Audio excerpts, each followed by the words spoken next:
Um, so yeah, last time we played, you guys, just to keep it brief. So in the aftermath of the shooting at the orientation, you guys were pursuing a couple different goals. Um, we had Albert who was, investigating the situation of the Marauders. Came up with the idea to set cameras on the beach and do some better perimeter monitoring. He was assisted by Simone in that endeavor. Meanwhile, we had our, you know, forecast, colony admin who was, um, going around campaigning, uh, and all the while, Conrad was kind of buttering up to various people in the colony command staff, or at least notable figures like the chief medical officer, as well as the Union steward Sky Henderson. We had Yep. a very interesting first impressions with Arturo and Albert, um, which got the former added to the latter's you know dirt list, I guess, for lack of a better word.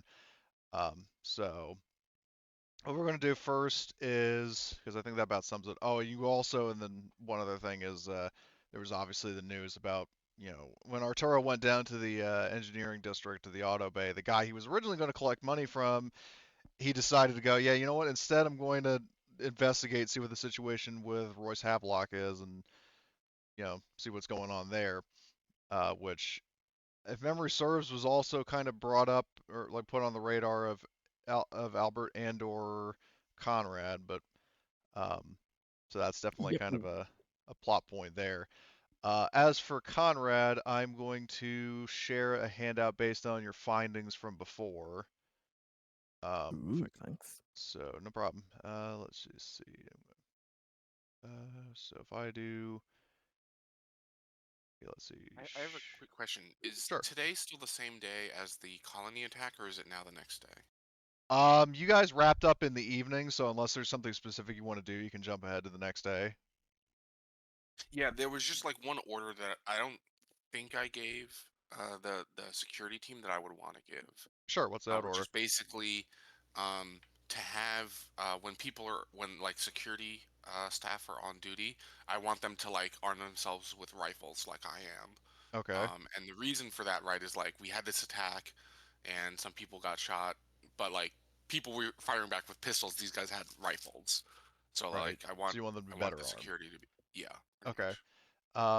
So I'm going to share this handout with Conrad just to make sure I did this right. So Conrad, you got that right. Yes, I'm having just trouble with the font. It's the coloring. I don't know Oh, if. I know the problem with it. You need to go to configure settings, um, Yep. Monk's enhanced journal, and then set the background image to solid black. Wait. So in configure settings, Configure settings, then you go down to Monk's enhanced journal, oh, yeah. and then you set background image to solid black, and then that fixes it. Okay. Did that work? Solid. Yeah, that works. Thank Okay. you. So while you're reading that, so you guys all go to bed, and then just I guess for keeping the ships that pass the night trend going, maybe Conrad, you got back to the colony like housing unit before everybody else did. So you have time to pour over that report, and then probably go to bed in advance of everybody else, and then later on more people start filing in, including Arturo. Um, so yeah, Albert gave the orders. So and just to confirm, there's nothing else. Like Simone, is there anything you want to do if you're there? Yeah, I'm here finally. Sorry about that. I had to adjust some settings real fast, but yeah, there's nothing I can think of that I need to be doing this day. Okay, so yeah, that was basically day one of three. Like because basically as another reminder is that there was going to be a political debate between the two main candidates for successors for Victor Croft, the colony administrator. They're going to be, there's whiskey and then Arturo. So the courtesy of the shooting, the debate was originally going to be 2 weeks from now. Now it's going to be in 3 days. Um, so yeah, so day two, you guys all um, wake up. You're able to have breakfast. Now, whether you want to have breakfast all together or just wake up at varied times and go handle matters is up to you. So, how do you guys spend your morning? Oh, I'll pause the game, by the way. I didn't realize it was still paused. I don't think I would make plans. I would just show up and maybe other people are there. Oh, like in the kitchen? Yeah. Okay, so all right. Well, who's going to be there? I mean, Simone and or Conrad. Who wants to be there?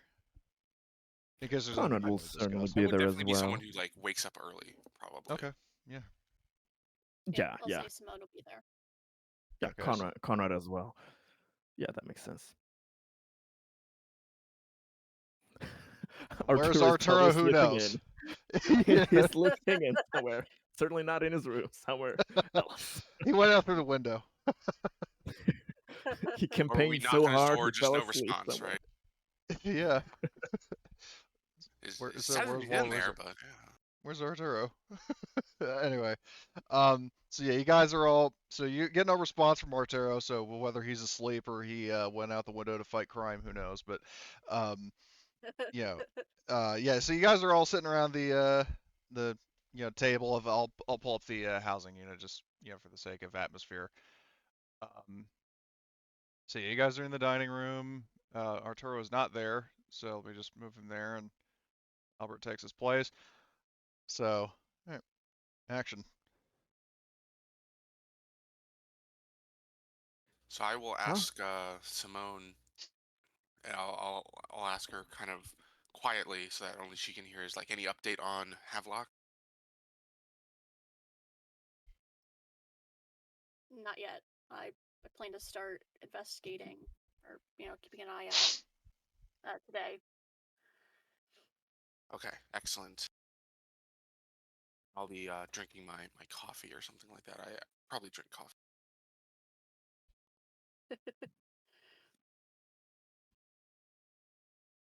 how has your day been yesterday, my fine colleagues? Well, a bunch of people got shot, so not great. Really, I haven't noticed. And he rubs his Oh chest wow, there, really? You bandaged don't up. say. How very interesting. I must say, I completely understand why you couldn't find the time to visit me in the med bay. My life was in danger, of course, but I understand that the running of this colony is of paramount. He says in a kind of joking manner, like just making Also, making lighthearted small talk there. Albert will sort of like raise his eyebrow and be like, "I saw the medical reports. You were fine.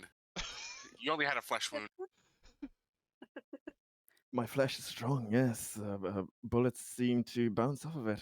I was not expecting that. Yeah. How is your foot? My leg is fine. Yes, thank you. I'm glad to hear that. Lucky that pistol was defective, and that's why it misfired. And it also wasn't, Was it it? didn't have its full strength. Oh, defective. How's that possible? Are we having some?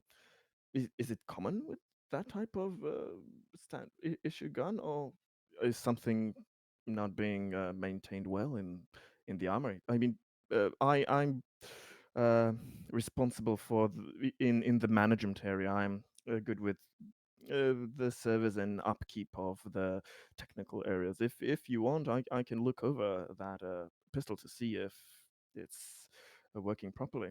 If you need any I assistance with already that. returned it and had the armory staff take a look at it. You can see I've got a new weapon here. I think I have a new one. Let me. Oh, well, nice. I hope that one Yes. works So I much better. have.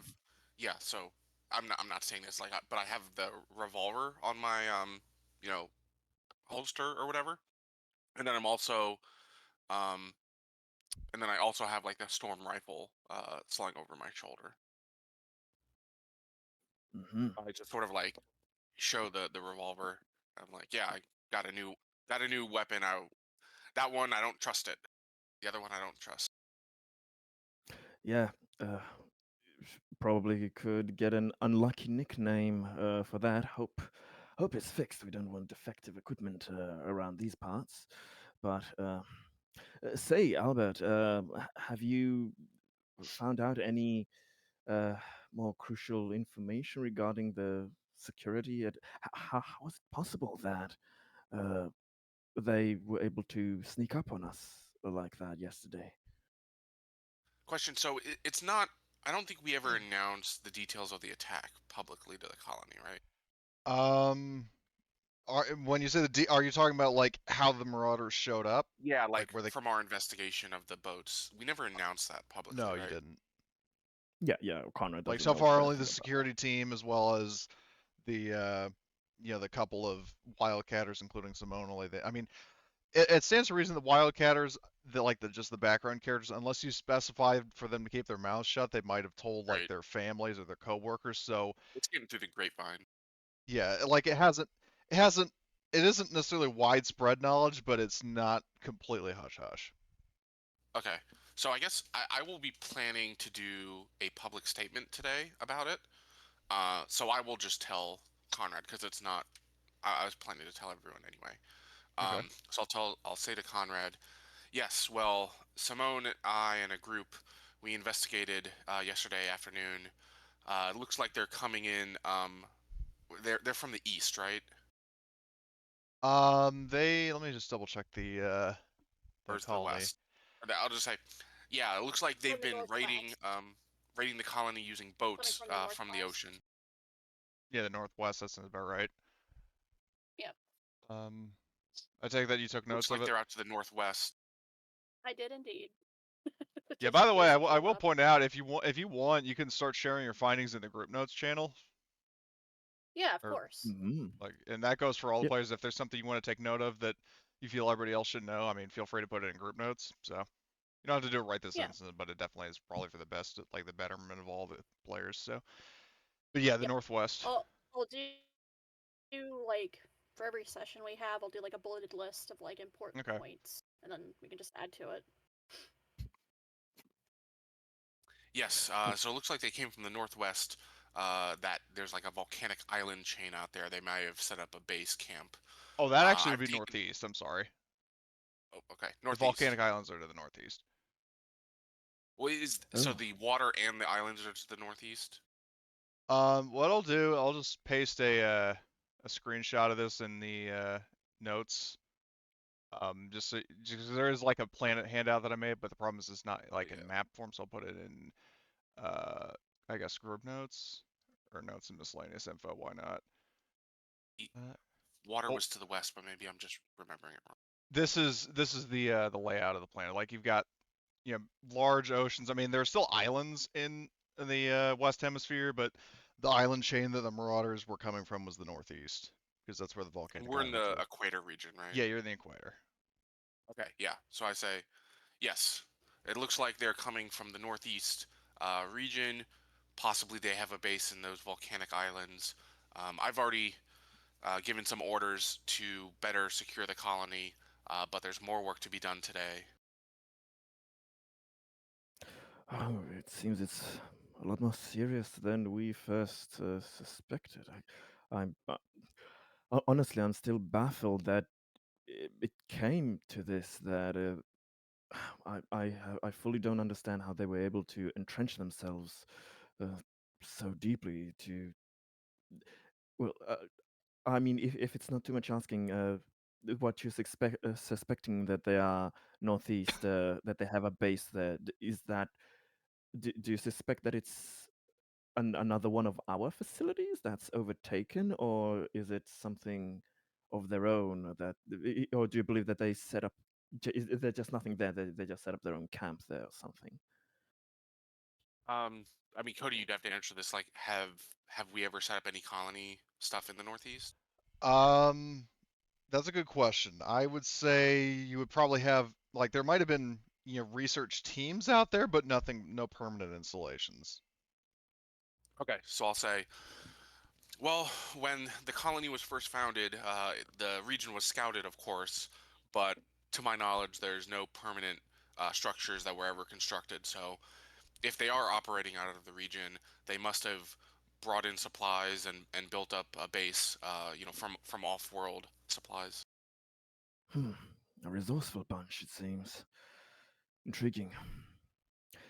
But thank you, Albert, for being so diligent and letting me know your investigations have come up with a good bit of information for one day there.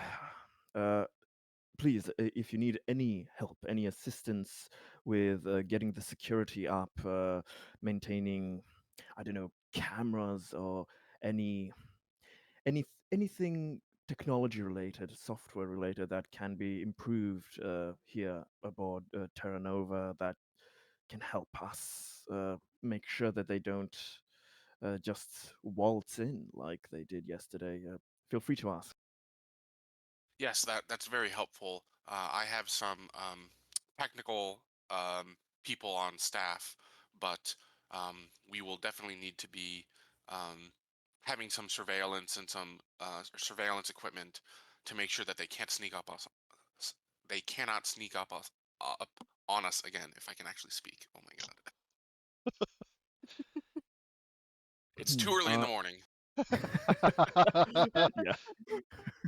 But I will I will also try to inquire more with company management at my district to see if there's any equipment or anything that the company themselves can finance or authorize, allow the security personnel to have everything maintained accordingly. One thing, I suddenly sort of scratch my chin as if in thought, and I say to Conrad, Conrad, I just had an idea.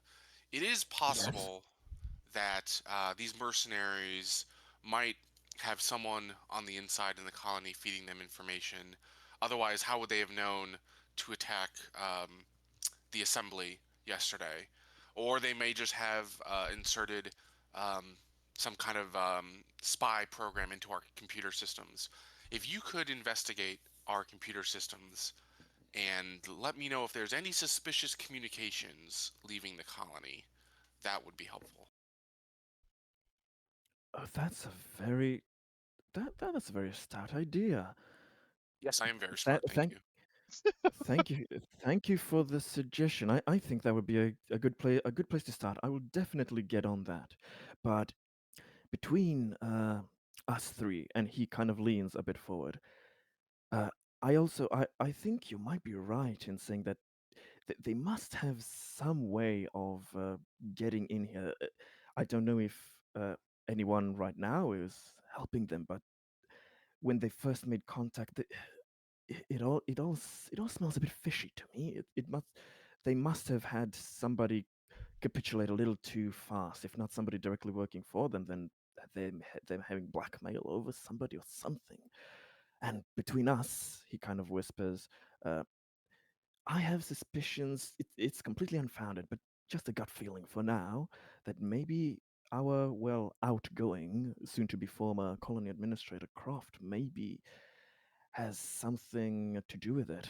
If not outright malicious, then just extraordinary amounts of incompetence. So I will I will definitely be looking into his dealings, how legal and on the books everything was. But since you're the security team, I'm just starting my suspicions there and recommendations of where to also have an eye on. Interesting. Well, if you can uh, find any evidence of anyone assisting them, whether knowingly or not, People can sometimes just be careless. Be sure to let me know. The security of the colony is at stake here. Oh, most definitely, and uh, like, even though I am most comfortable at solving these issues on site, but if there are any other, if any of our other outpost facilities are critical or need some technical knowledge or Weyland-Yutani clearance to have places opened up, etc. I'd be glad to come along, especially. I mean, I am not the most well endowed man of action here, obviously, but these people have come here and attacked all of us, including myself. So I do have somewhat of a personal angle against them, and I again wouldn't mind helping in any way possible to get rid of these damn marauders. Yes, we all have a stake in it now. We're out here all alone. There's any reinforcement or help are months away. So we've got no choice but to work together to solve this problem. And we will. But yesterday, when I was after uh, immediately going back to work after my grave injury, there, I went on for some downtime, and I happened across uh, our union steward, Sky, and I've been talking to her, and it seems that there is some sort of a friction between most of our employees and some of the head of departments, and um I've I've been thinking about maybe trying to find a way how to resolve those issues. I've been hearing a lot of commotion about the head of the engineering section, that they have been pushing people a bit too far, and it seems that there is some distrust and disarray slowly building up. So, have you heard anything similar to those murmurings around? Well, nothing specific. And of course, I do have confidential sources, Of course. but but the general situation you describe, I am aware of. Yes, there uh, are certain members of the staff that are unpopular, and uh, we know uh, one, Mr. What's the guy's name? Mr. Havelock Oh, seems to be the biggest problem at the moment, which Simone is well aware of. oh, his name has been going around. It seems. Hmm. I hope that some agreement with him will be arranged soon. I am planning to have a chat with him on behalf of the company representatives here, but I believe that the issues will be solvable quite soon. I mean, the reason I'm sharing this is because I am I am just a tad bit, not too much, but a tad bit worried that uh, as you say, on the one hand, we have this external threat, the unexpected incursion of these marauders that threaten us from the outside. But the worst thing anybody can hope for is being attacked from the outside, while at the same time, from the inside, you're as a system dysfunctional. So, uh, whatever of the issues we solve first, I I am going to do my best to try and solve any of them as I can, because being vulnerable from two fronts is something that is very much not recommended. Yes, we do have more than one problem we have to deal with here. Mm-hmm. So my question, yeah, I mean, it's definitely riveting. But is there anything you guys want to discuss during the scene, or are you going to part ways? Because you can keep talking as long as you want, or if you want to, part ways and get on with your different investigations, you can. Yep, I don't have Conrad. anything else. Yeah. Same. Conrad is just gonna get up slowly, thank everything for the riveting conversations, and head off to his own merry ways. Okay. What Um, was the name of the person that I'm investigating? I uh, Royce don't remember. Havelock, the head of the engineering Thank staff. you. Thank you. I Which, as give a her a reminder, nod his and wink. name is mentioned in the. Actually, hold on. Did I make a handout in game? I did, but I did not make it visible to players, so I will rectify that. So, where is all players, observer? You should now have a handout, notable NPCs, which is broken down by command staff, Woohoo! security team, and miscellaneous citizens. Yes. Yay! I can Thank you. finally remember the goddamn names because I'm Sorry, I'm so I bad at forgot to this. make that visible. Like I originally made the handout in um whatchamacallit, in Discord, but I forgot to do so in Foundry, so I have since done so. But yeah, the guy you're looking for is the chief engineer, Royce Havelock. Funny enough, Conrad was the first thing he was planning was heading over to Havelock to have a chat with him as well. So I I mean, I, if you I don't guys want to know. go together and Yeah, do that, you can. No, Yeah.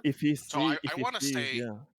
while I've have Simone and Conrad doing their investigation, I want to stay more in the background. Oh, I I would understand that. I was just be, talking about the two of or them. like, yeah, I would be more like organizing the colony and like getting ramped up on the sheriff stuff and like doing the handover, that sort of stuff. So I don't know if we want to like role play all of that out because Well, we're I not. have I have plans for your character, so we'll address you first, and then because I have a feeling the scene with Conrad and Simone will be a little more involved. I'll do them afterwards. But so basically after you part ways, so Albert, I assume what you're saying is you're going down to the police station or like the security team Yeah. HQ. So uh, while you're there, so what was the first thing you were working on? Just kind of set the scene. Yeah, so I mean, the most important thing is to make sure that we're securing the colony with the sensors and the cameras and stuff that I ordered to be installed last session, I think. Hmm. Um, and then I'm basically just getting ramped up from Mr. Wolf Jones on like handing over um, the administration of the sheriff's Right. department or the security department. Hmm. Um, and then yeah, like just I'm waiting on my briefing from Alexandra. Yeah, which, Yeah. speaking of, you do get a knock on your door. Um, so do Yes, you? come in. Okay, so in comes Alexandra, and she says, "Oh yeah, Chief, I definitely wasn't, you know, quick, but I did put together my findings on not only whiskey, but also that Presidente guy you were asking me about. So." Excellent. Good I will work. share that handout with you. So show players. So there you go. So just give you a sec to read over that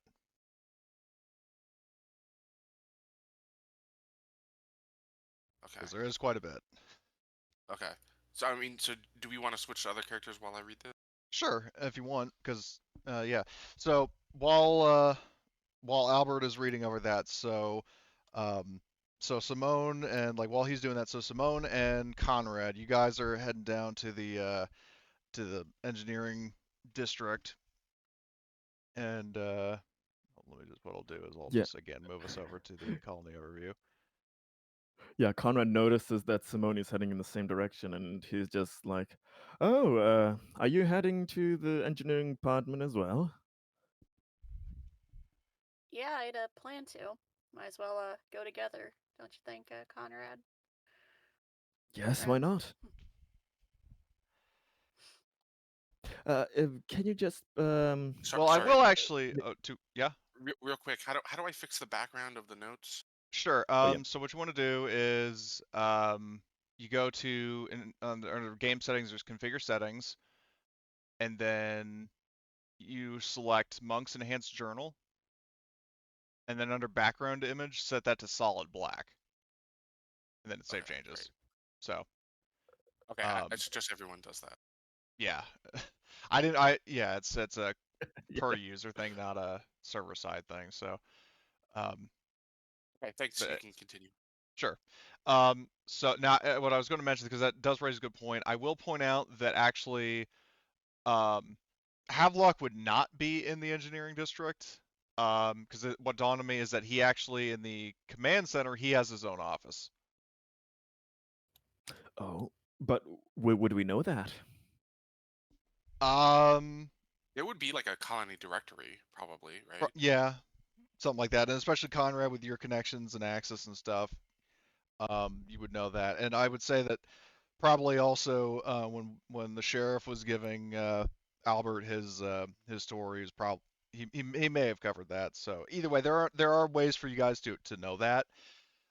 Mhm. Um, so basically, like yeah, the engineering, uh, like like Havelock's main office is actually in the command center. So So the question is, do you want to talk to Havelock directly, or do you want to talk to people in his department and like get the gossip on him? yeah, that's a good point. You can do either. When Conrad sees Simone there, yeah, and mm, figures out that yeah, we're both going to see the same person, he's going to just ask, if you don't mind me, asking, Simone, w- what is your interest in talking to Havelock here? Well, I mean, not really. Long story short, if you want me to be completely honest with you, I have nothing else to do, and I thought I might as well. I'm Oh, really They bored. don't send sorry, poor thing. Oh, damn. they don't send me out that often. They don't send out the wildcatters that often to prospect, so I'm just feeling idle time if I'm being really honest with you. But And look on the I bright side, they also still want to. pay you. Yeah, I mean I'm getting paid, so might as well do something, not just sit on my butt. I mean I'm interested in the Commendable. trolls and like Okay, okay, maybe joining the I joining understand that that. session sometime, but might as well help out when I can, and you know That's I very can talk lovely to to see. people. That that's fantastic. Honestly, I mean, there are plenty of people that would, as you say, sit on their ass and just collect the pay while they're not on duty for that. And from what information I've been gathering, yes, the head of your department does that quite often, and it is a pity that they are not sending you to more prospecting assignments. I mean, there's a whole damn planet out here.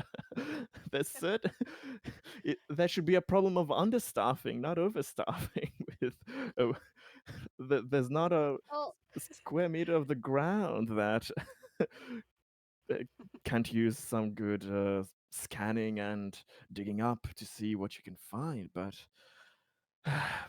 another problem for another day. But I'm glad to see that somebody at that department is more action orientated. So that is definitely something that I think the whole department could take a liking to how you are approaching the situation.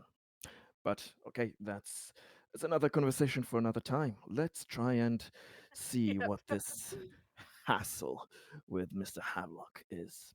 Oh, but before we talk to the man himself, there, um, I will I will just let you know about some, well, n- not officially confidential, but still on the hush hush official uh, financial Yeah, of course. information.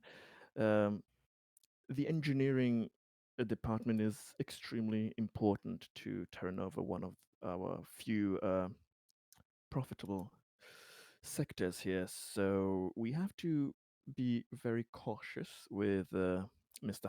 Havelock and his department. But at the same time, of course, we can't, for the sake of just profit, completely ignore what's happening and then let things boil over and then later have complete and utter chaos. So yes, we have to deal with the problems that we seem to be hearing, but just a little note that we should be very diplomatic and cautiously approaching, which I think you'll be fine with. You're a intelligent person here. I can notice that. Mhm. But do you recommend Simone first uh, talking to his workers over at the engineering department, or directly first having the conversation with the man himself? I mean, if we head out and speak to everyone who works under him first, we can get like a good idea of like, rumors and like any other juicy gossip and you know, I like the way you think, Simone. yeah, Let's do that then. especially if we So, dig up any dirt, we have that to, hold over him if it comes to it. oh, I would never use such a tactic on a higher up. Not immediately, Not but immediately. I just but imagine still, that like when you say that Conrad, you just kind of do like the very over exaggerated like wink. basically, his whole body Yeah. language is winking. Like, I would never. What do you take me for? What do you take me for, a corrupt corporate executive? No. No, not at all. So he be strolling with Simona down to the engineering department Okay. to suck up the juicy rumors Okay. about. So, you go down there. Are you going to try to single out any specific person, or are you going to do kind of like a group assembly, or like like acknowledge like a group of Hmm. workers? No, I mean, well, we'll see what Simone thinks, but Conrad always kind of recommends uh, one-on-one, or in this case, even better, two-on-one. It's much better. He would try to single out uh, who to him seems like the most talkative, who he can kind of estimate as the a person with the most loose lips. I mean, of course, just by visual cues, which won't be much. But what does his kind of intuition and experience tell him which person would be the best to try and start Um, with? I would say give me an observation roll. Would be You glad make it to. sound so shady, though. And if Simone is helping you, Yes, you get a +1. Yep, lovely. yep, I'll definitely be helping him.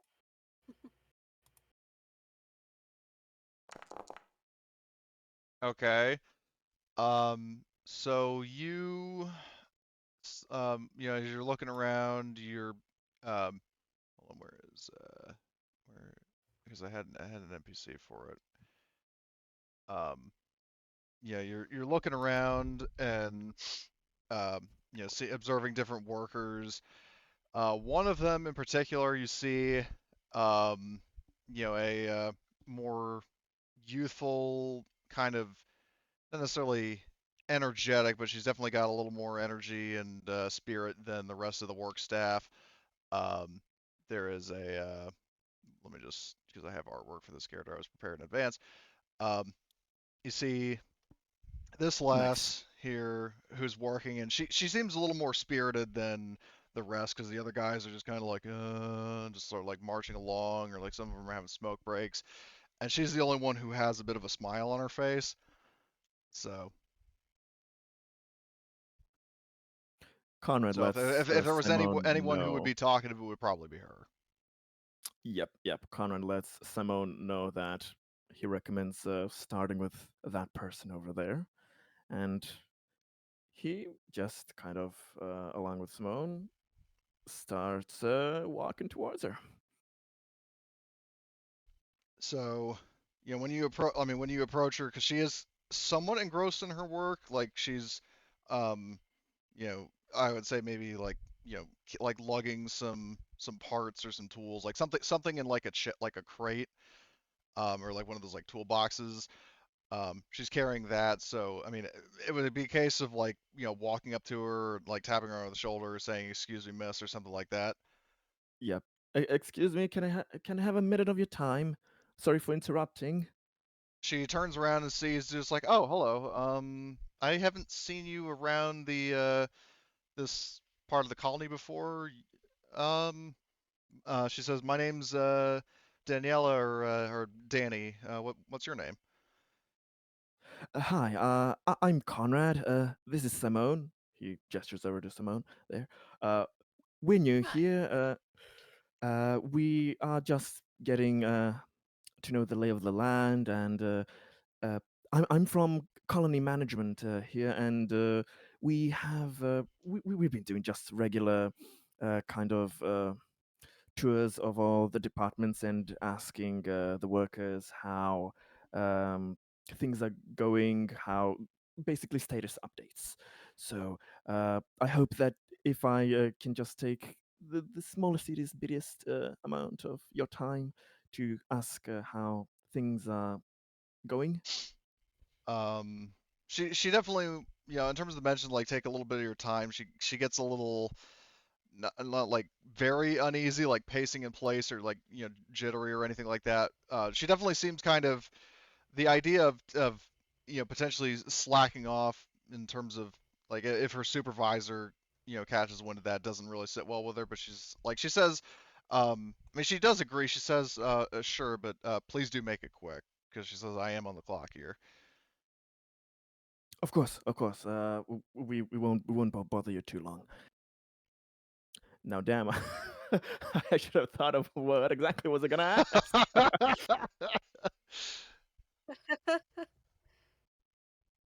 Okay.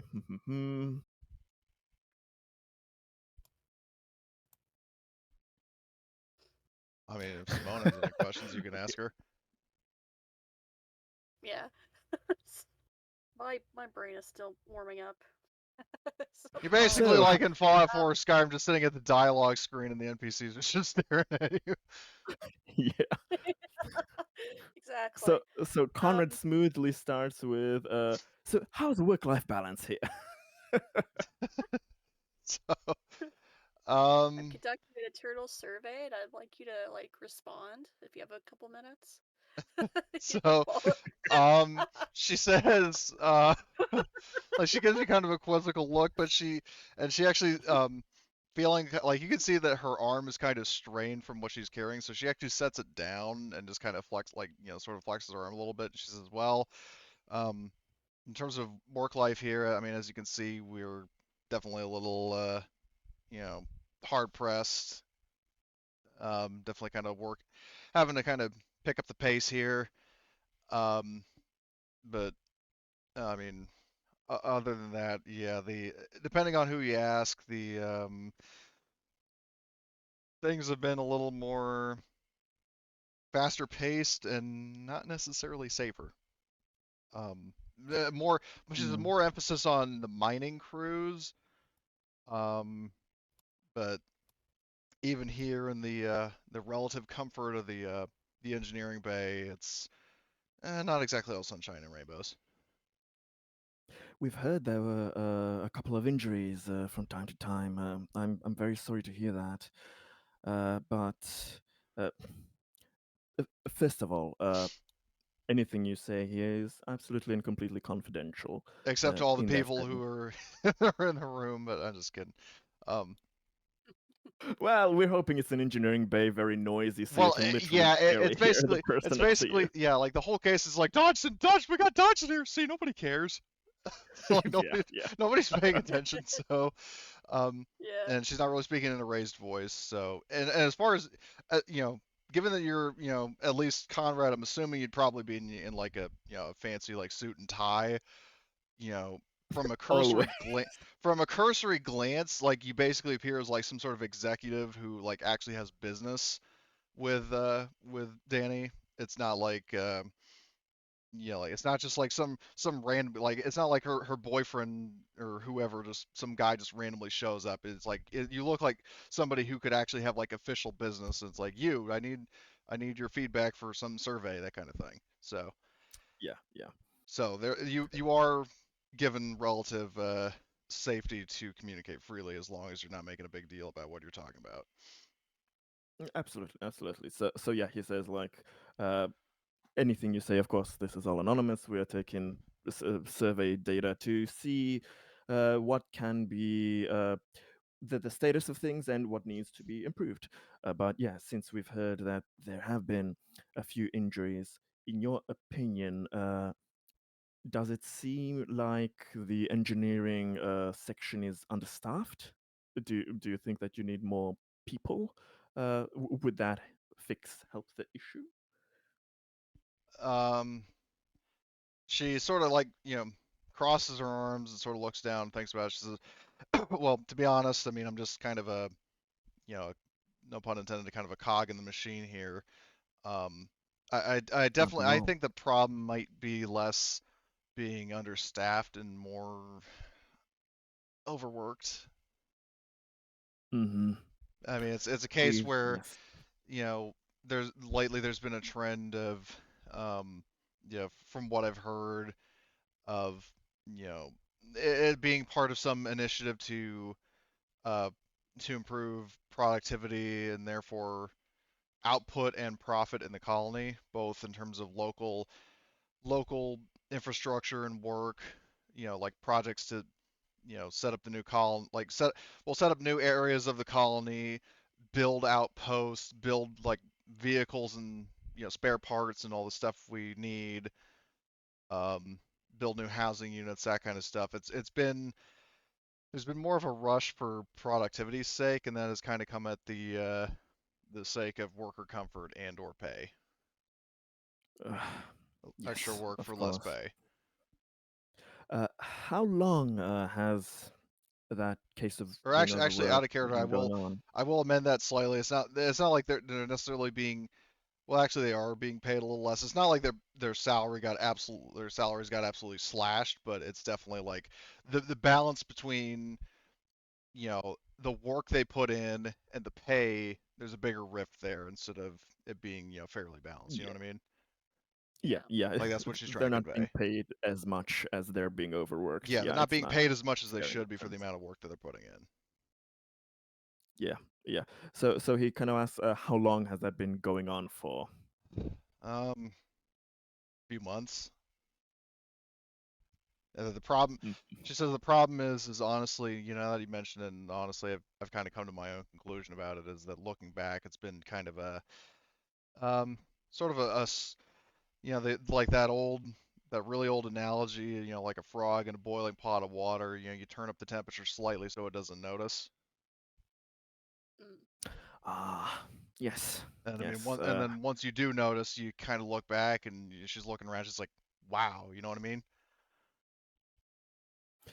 Uh, I I I understand that.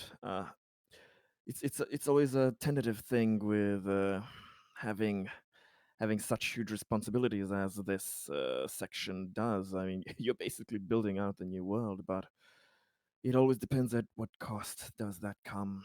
Uh, it's always a tricky thing to find the balance. But yes, we have been hearing, unfortunately, some complaints and of course the injuries, etc. So we are on the job of trying to find a solution for that because well, if this has been going only for a couple of months and things have gotten to this state, it can't be like that for long. Who knows what will happen if people are unsatisfied for too long. So, um, and I mean, last question just before my colleague here, Simone, I hand you over to her. Uh, how would you say generally the other people, staff here in this sector, are feeling about how it's being run by your Um, superior? well, she asked like when she says, "Are you referring to my supervisor, or are you referring to Mr. Havelock?" Uh, Generally, Mr. Havelock. She Yes. says, well, she asks like she gets a little curious and she's like, "Are you conducting a survey to replace him or something?" She says, almost sounding a little hopeful. We are conducting a survey to see what can be done to improve the conditions of this colony. The workers are the backbone of the colony, and this is a new election season. I mean, I don't know what we would call it here, but out of character. But um, so we, the head chief, the colony administrator staff. There will be elections for that position, and the new.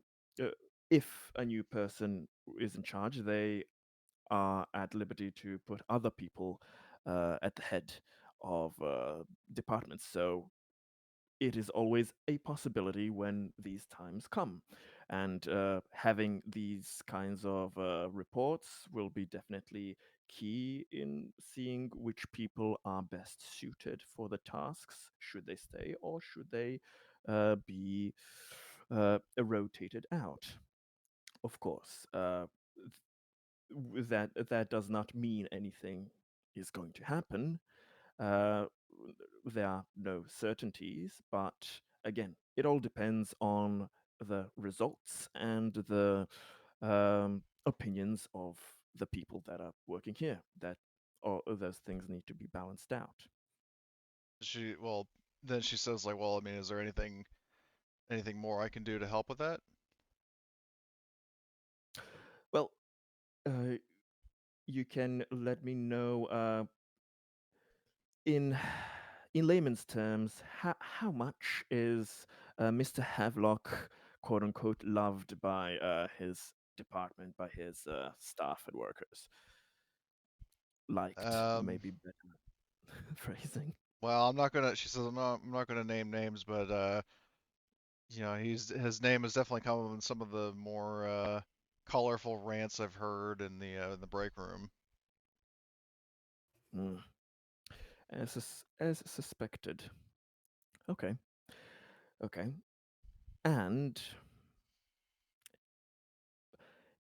in the theoretical circumstances uh, that if change in staff were to occur, uh, does your engineering sector have any other people, candidates that they find are of quality to pick up uh, the head position in the theoretical chance that something like that were to open up?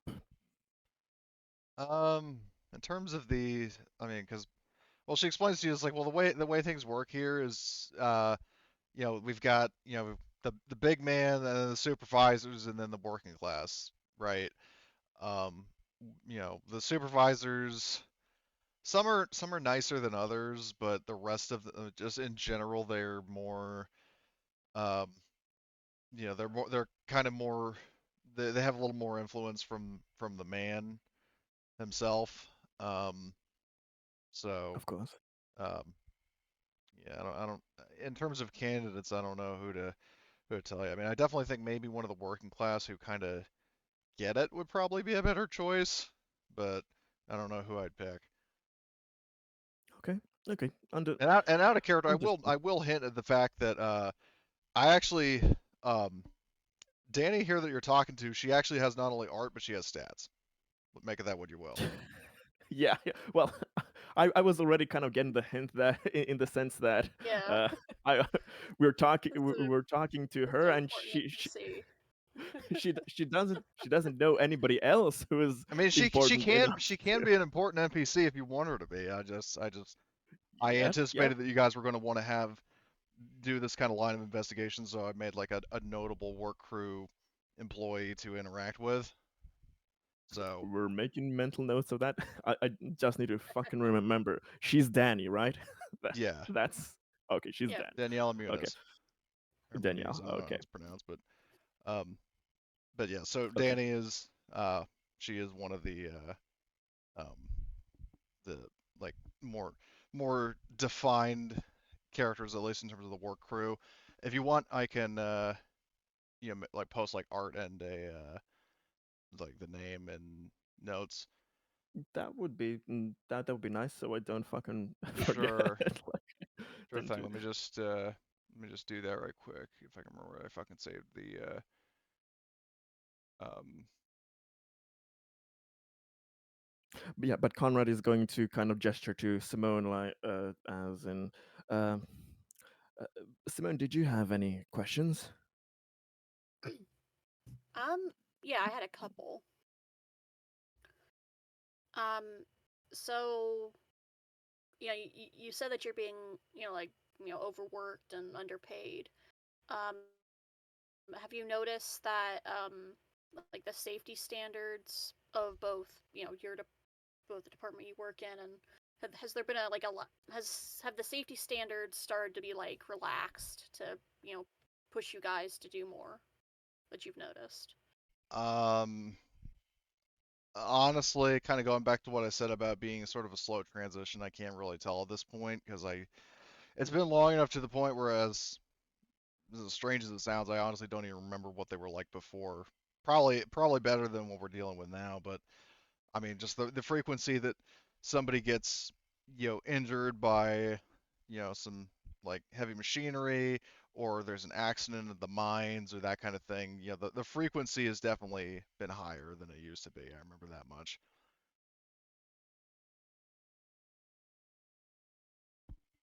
Mm-hmm. I see. Has it kind of been like just like a steady mix of, you know, in the engineering department and the mines, or has one like outpaced the other? Oh, in Do terms you of know that? accidents, Yeah, who is having um, more accidents? There's a beneficial. so she says that courtesy of not working in the working at the mining, like at the quarries. Um, I don't know the full extent. I mean, I definitely hear some horror stories, and it's not enough to the point where mining accidents are probably one of the more common reasons I hear people get checked into the infirmary. Um, but I mean, there hasn't been anything catastrophic yet, and I hopefully it stays that way. But there have definitely been some more minor injuries, and more like. And as for your original question, she kind of is really sorry. I'm going on a tangent here. Not In terms of fine. frequency, it's it does like wobbling hand and kind of sorta, about the same from what I can tell. I don't know if that's actually true or not, but that's just the basis of my knowledge. Okay. Well, whatever you can share, it helps. Definitely.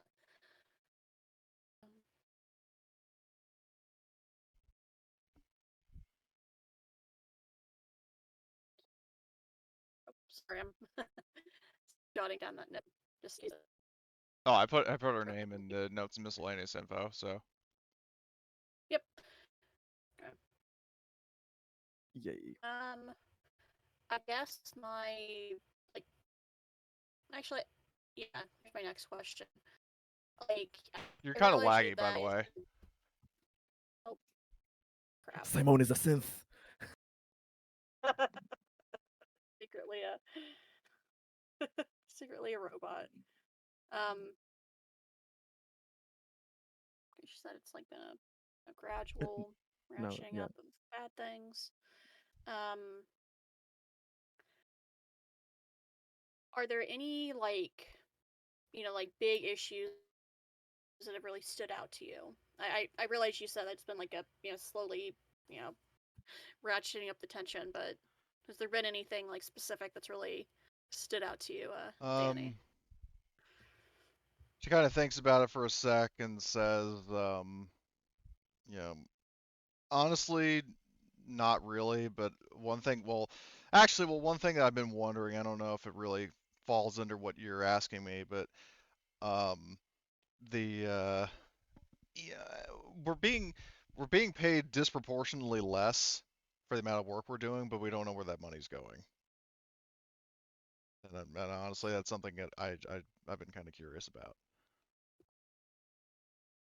because it sure ain't going to making more equipment or making things more accommodating for the working class. But by that, does she mean that she thinks that the department is getting more money than is being used in the department, or she thinks that the department isn't getting the money, but it's being siphoned somewhere else? She basically what she's kind of hinting at is like, she thinks it's going somewhere else. She doesn't know for sure, and even if she did know, she doesn't know where it's going. Mm-hmm.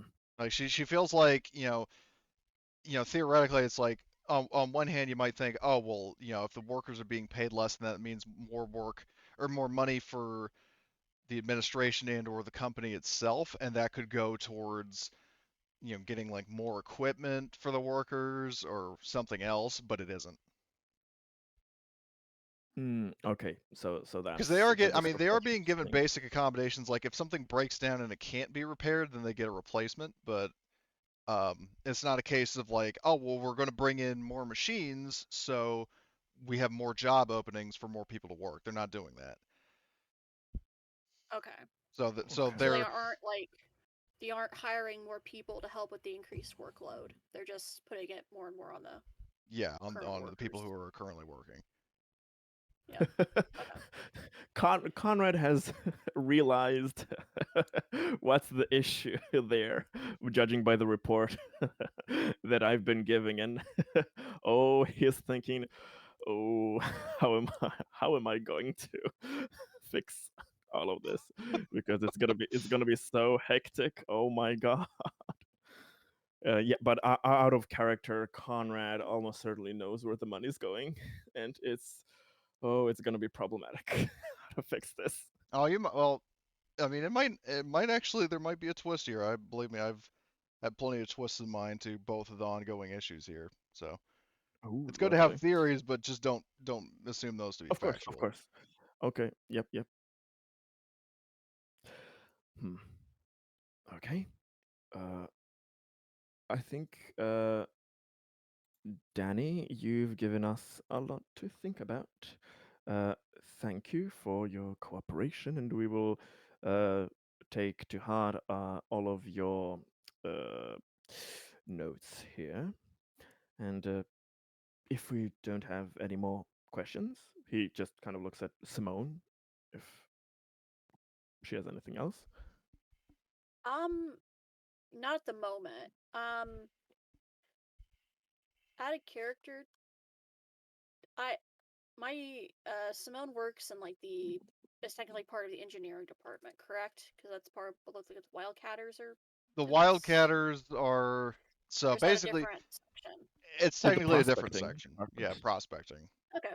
Like prospectors often kind of work hand in hand with the engineering because obviously they use a lot of equipment that needs repairs or like ships that need like drop ships that need refueling and that kind of thing. Um, Yeah. but they're not like a subsection of the engineering staff. They just kind of occasionally work in tandem with them because it's like, hey, you're the guys that fix up our vehicles and tools. Yeah. You maintain our stuff, and we better play nice, or one of us will end up with a accident if we piss off the wrong people. Yeah, Just I'm yes anding. That's probably not the truth at all, but don't piss off the guy that fixes your shit. That's a good rule of Yes. thumb. Yes. So But we're gonna be damn cautious. yep. But yeah, I no more questions for the moment. We don't have like cell phones or anything. Yeah, actually, We you have like do. communicators. Oh, we Yeah, do. because case in Yeah. point, last Let's. session, Sky Yep. actually gave her like her work number to Conrad, so they can keep in touch as needed. Cool. Yeah. Let's exchange like phone numbers in case anything comes up or we have any additional questions for you. In fact, let's Uh, all we should probably all exchange. sure. Just Danny says, kind of, sort of a little confused, but like kind of receptive to it. So she pulls out her phone and hands it yep. over to you, so you can put her number in, and then she takes yours, so she can put her number in. Yeah, so all that. So she gives you her number, so and then takes her phone back, Cool. and then she says, Well, "Now, then excuse me, I really got to get back to work." Um, yes. Yeah, no so Thank you worries. for this. We won't be taking any more of your time, and see you So around. she sort of smiles at you a little bit, a little smile of teeth, and then she strains to pick up the tool belt or like the toolbox and kind of scurries off to deliver it and hope that she doesn't get in trouble for potentially being perceived as slacking off. So you've had that interaction. Um, while you guys are doing that, I'm going to jump back over to Albert. What are you doing in the aftermath of getting the report from Alexandra?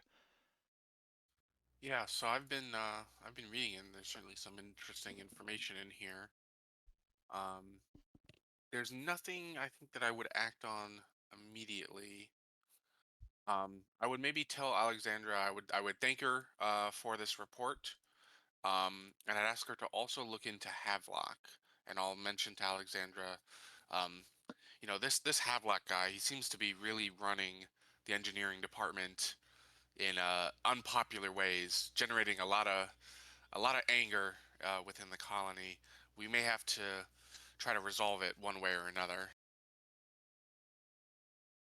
So Alexandra picks up on that and says, "Sure thing, boss. I'll look into it, see what I find."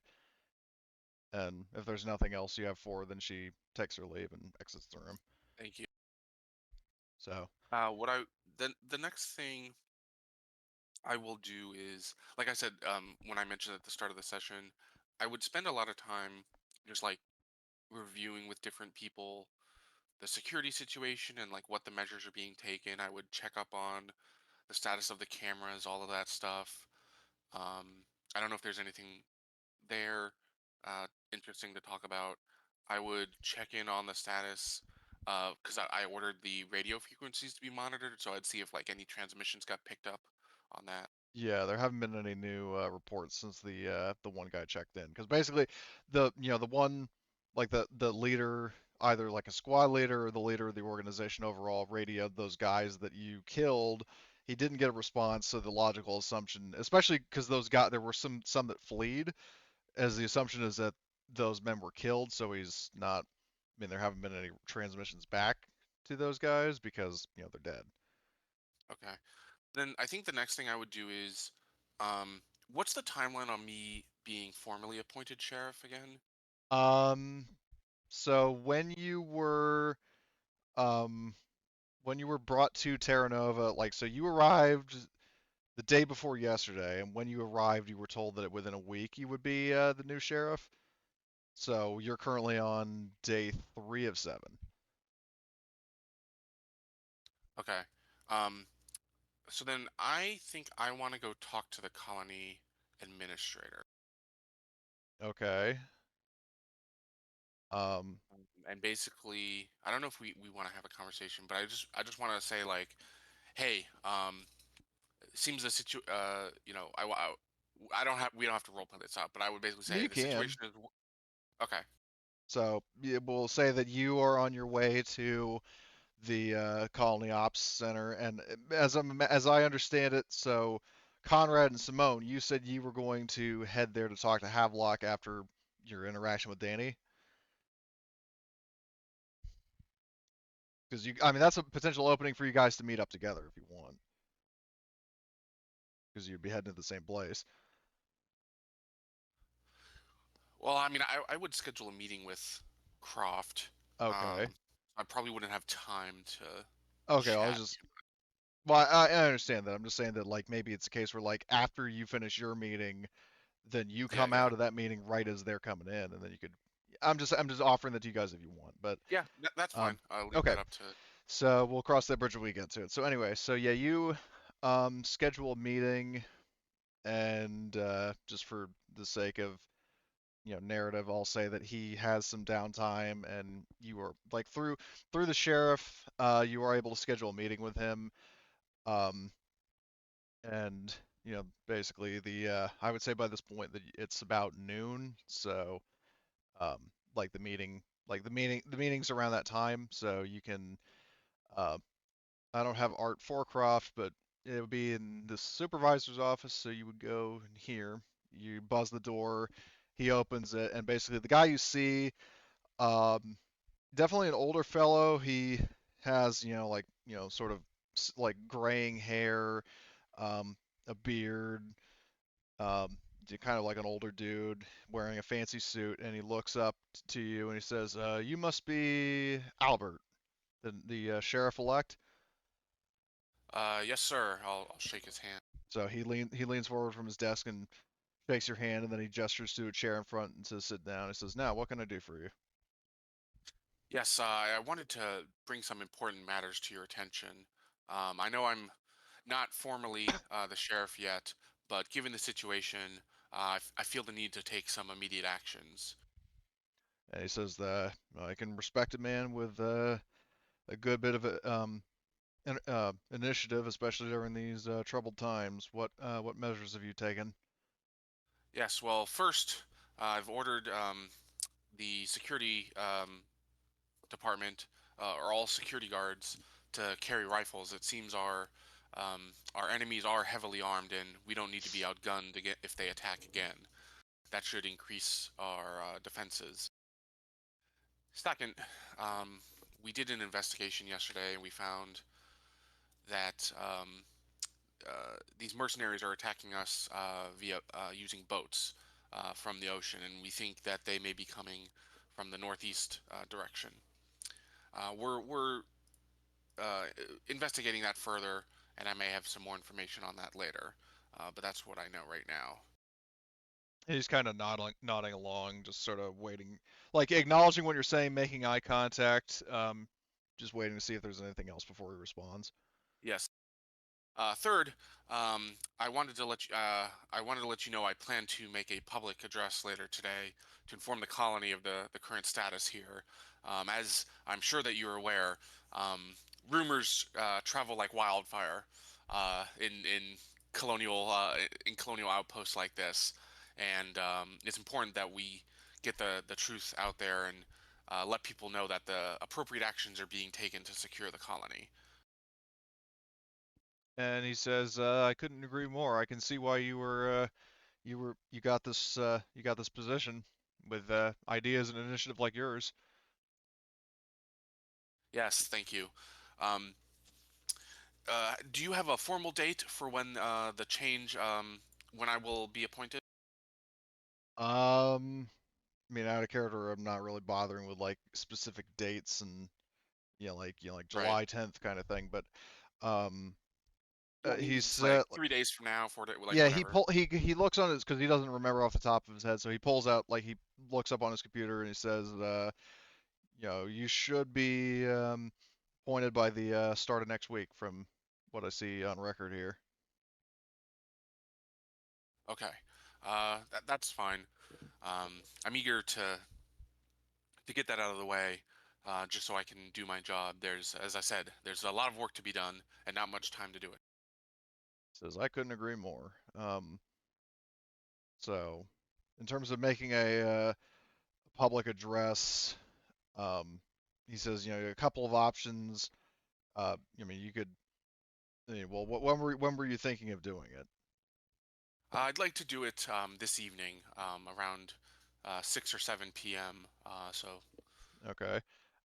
Do you plan to? I mean, do you have ideas for how you want to do it? As in, like, he basically out of character. What he's asking is like, are you going to actually make like a speech, like with people gathering, or are you going to make like a broadcast over PA systems, or send out like an email notice, or have like the DJ of the local station share your news. What I mean, you got a lot of options. I think I would. It's important that I introduce myself to the populace, so I don't think an email is or a public message is the right thing. I'm considering scheduling an interview with who's the newscaster NPC. Um, Whoever, there's the DJ of the local like radio station, Mary Kate Curran, aka MK Curran, as she's known. right? uh, who like you could basically meet with her, and then because she does periodic like broadcasts throughout the day, so you could go to her evening broadcast, and like you could meet Yes, up with yeah. her and say, hey, I'd like to, on behalf of the colonial supervisor, I have a message to share, and she'd be like, sure. Yes, yeah, I'm reading the handout. Yeah, I remembered she's the host of the news show. So Yeah, I'll Terra Nova News basically today. schedule like an interview sort of thing with her. Okay. Are you going to interview like in terms of timing? Are you going to be scheduling that interview like after you're done talking to Croft, or are you going to do that later on? Yeah, so once I leave this meeting, I'll contact her and schedule that. Okay. So For like whenever the evening news, I assume that they have like an evening news yeah, show, like so they're I'll be like, basically like morning, afternoon, and evening broadcasts. So yeah. um like basically like sort of like the morning news, and afternoon like highlights, and then evening news. Um so yeah, she or so the Croft, he basically says, well, is there anything else I can do for you, Mr. Zims? No, sir. I just wanted to keep you informed.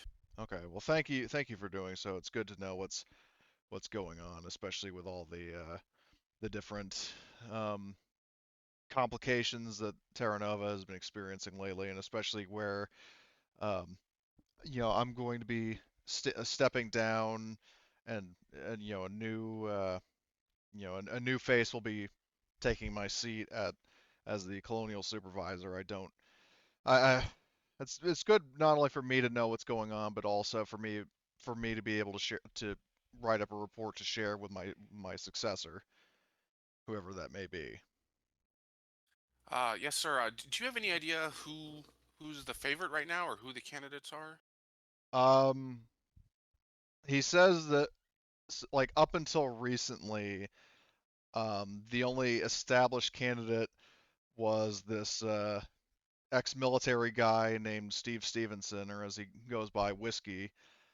Um, he says that Whiskey, like for Whiskey, wasn't technically running unopposed. It's just that his opponent, some guy named Arturo Presidente, um, he arrived recently, and now the now the election is formally scheduled now that he has opposition.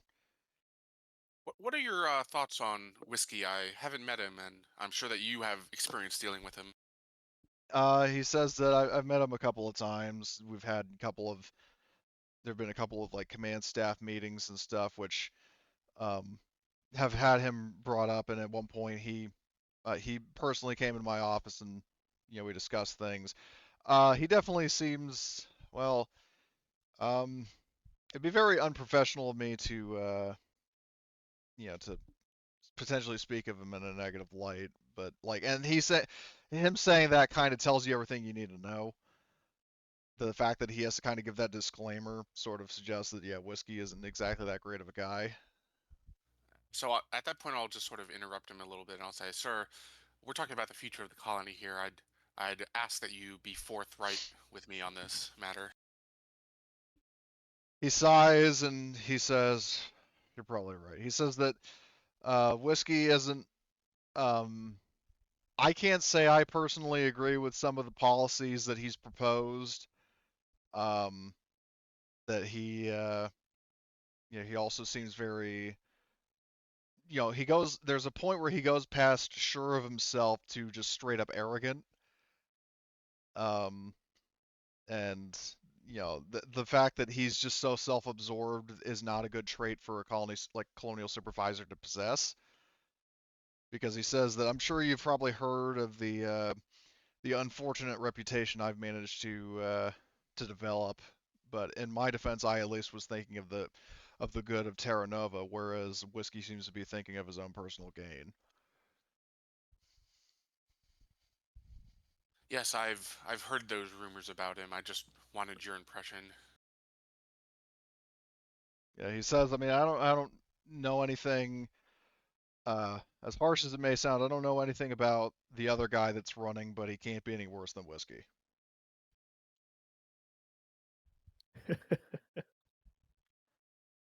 I'll be like, well, sir, I hope you're right. He says, well, for the good of Terra Nova, I hope I'm right too. What do you think would happen if Whiskey did win the election? Well, I try not to think about that, but um, he says, well, his policies would be a little more extreme. Would probably um, you know accentuate the ongoing issues. Like he would, I mean, on one hand, um, he proposed the idea of lowering the recruitment age for the security force, um, and to try to bolster our numbers against the Marauders.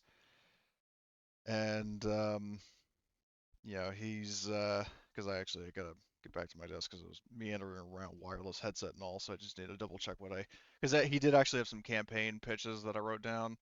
Right. Yeah, I do have those notes. I'm just sort of like, Well, there's some stuff that weren't in the notes, and that's what I'm pulling up. okay. Let me just find that. So he another policy that he proposed was, in addition to bolstering the ranks of the security personnel, he also had a really unusual proposal for how to keep the Marauders out of Terra Nova and also High Bloods. Oh, Well, at least he showed up, so that's fine by me. Sorry about that. Something came up. All right. Yeah. So What was this proposal to combat the mercenaries? so his proposal was he said that he when in the meeting that he had when I was interviewing him, he called it the Terra Nova New Deal, and Oh my god. he Sorry. proposed paying them to stay away from us, and while they keep their word, the colony will build a wall to keep them out, and then make them pay for it, so we'll get our money back and get a wall built around the colony.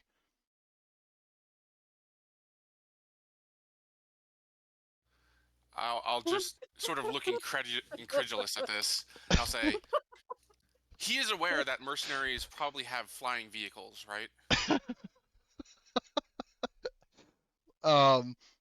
He says, I don't know, you'd have to ask him yourself. Well, it sounds like we have a real special customer on our hands here with this Mr. Whiskey. Thank you for the information. You said that the nicest way possible, I guess. Oh god. So, yeah. So there's that. So, and you said you were heading out of his office now, or were you had any other questions for him? I'll say, well, sir, that's everything I wanted to cover. I'll get down to business if you'll excuse me. Or Of course. did you have Thank you. something else? No, I didn't have anything else. Thank you for your time. Of course. It was nice. It's nice meeting you for the first time. So he, bids you farewell, and then, yeah, I would say on your way out of the building is when Simone and Conrad are showing up to the building. And also Blitz, you're not there, but I have plans for you in just a sec. So before I'm we sitting go in over the bushes watching. before we go over to Conrad and Simone, we will actually cut over to Arturo. So just a little bit of a rundown of what's happened. So let's see. So just kind of in reverse order. So obviously Albert just had a word with the current colonial supervisor. Learned some very interesting angles of Whiskey's campaign pitch. I noticed something interesting. about And that. Yeah. then we had Conrad and Simone just met a seemingly unimportant member of the engineering department and had a long conversation with her, getting some more information about like the worker perspective of Havelock's personality, like of his um, the way things have been going, and then also uh, Albert finally got the report from one of his associates regarding both whiskey and Arturo. Like those are the three major highlights. Hmm.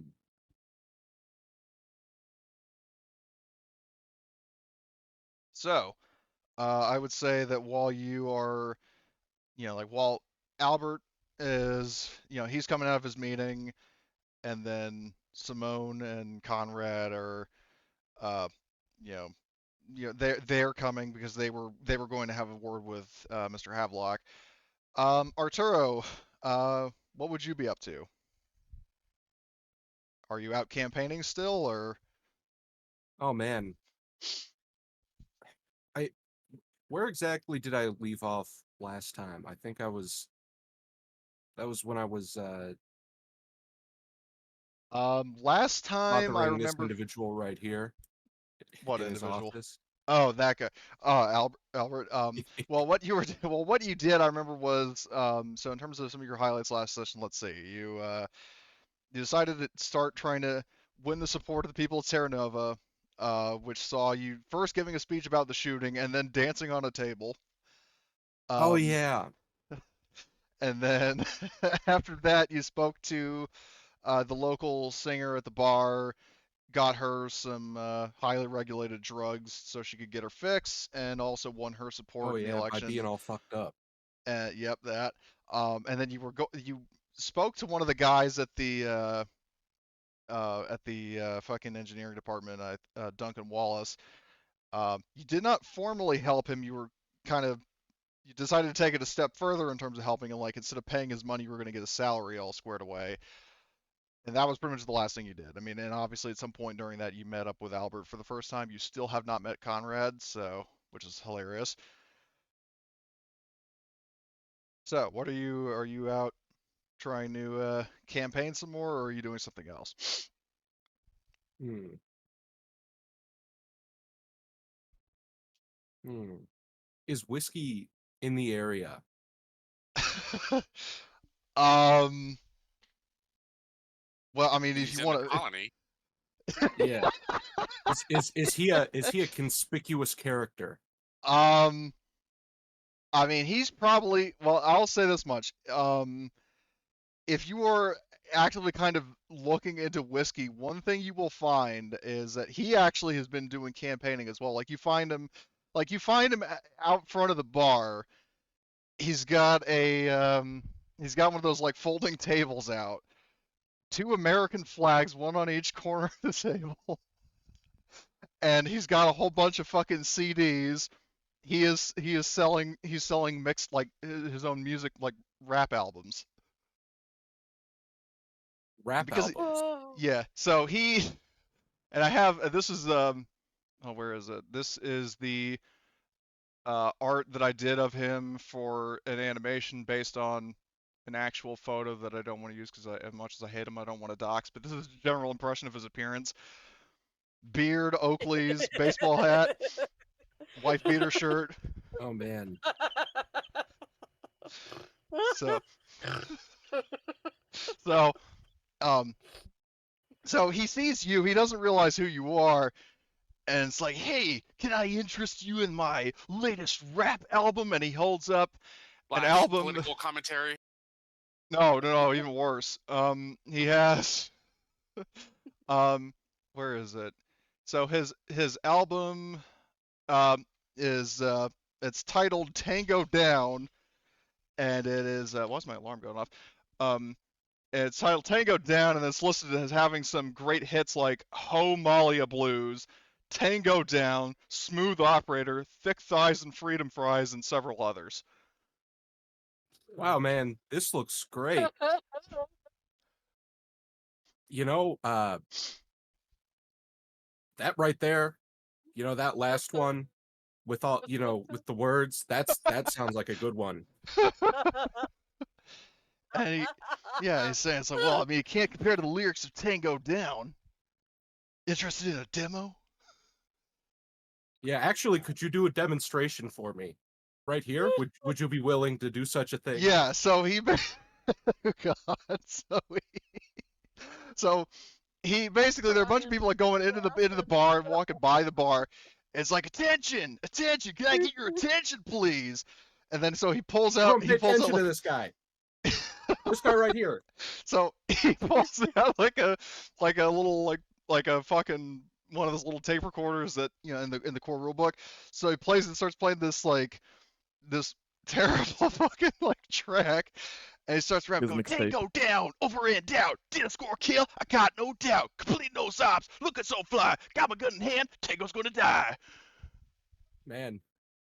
And he's doing like the hand motions and everything, like a gun, like bang bang, and like swinging his hands around. He's just rapping and trying to look cool, and for the reaction of the crowd, paying no attention to him at all, it isn't working. No, guys, pay attention to this, please. This is really important. This is vital. This right here. I don't even need to campaign against this guy. He's campaigning against himself. So he he's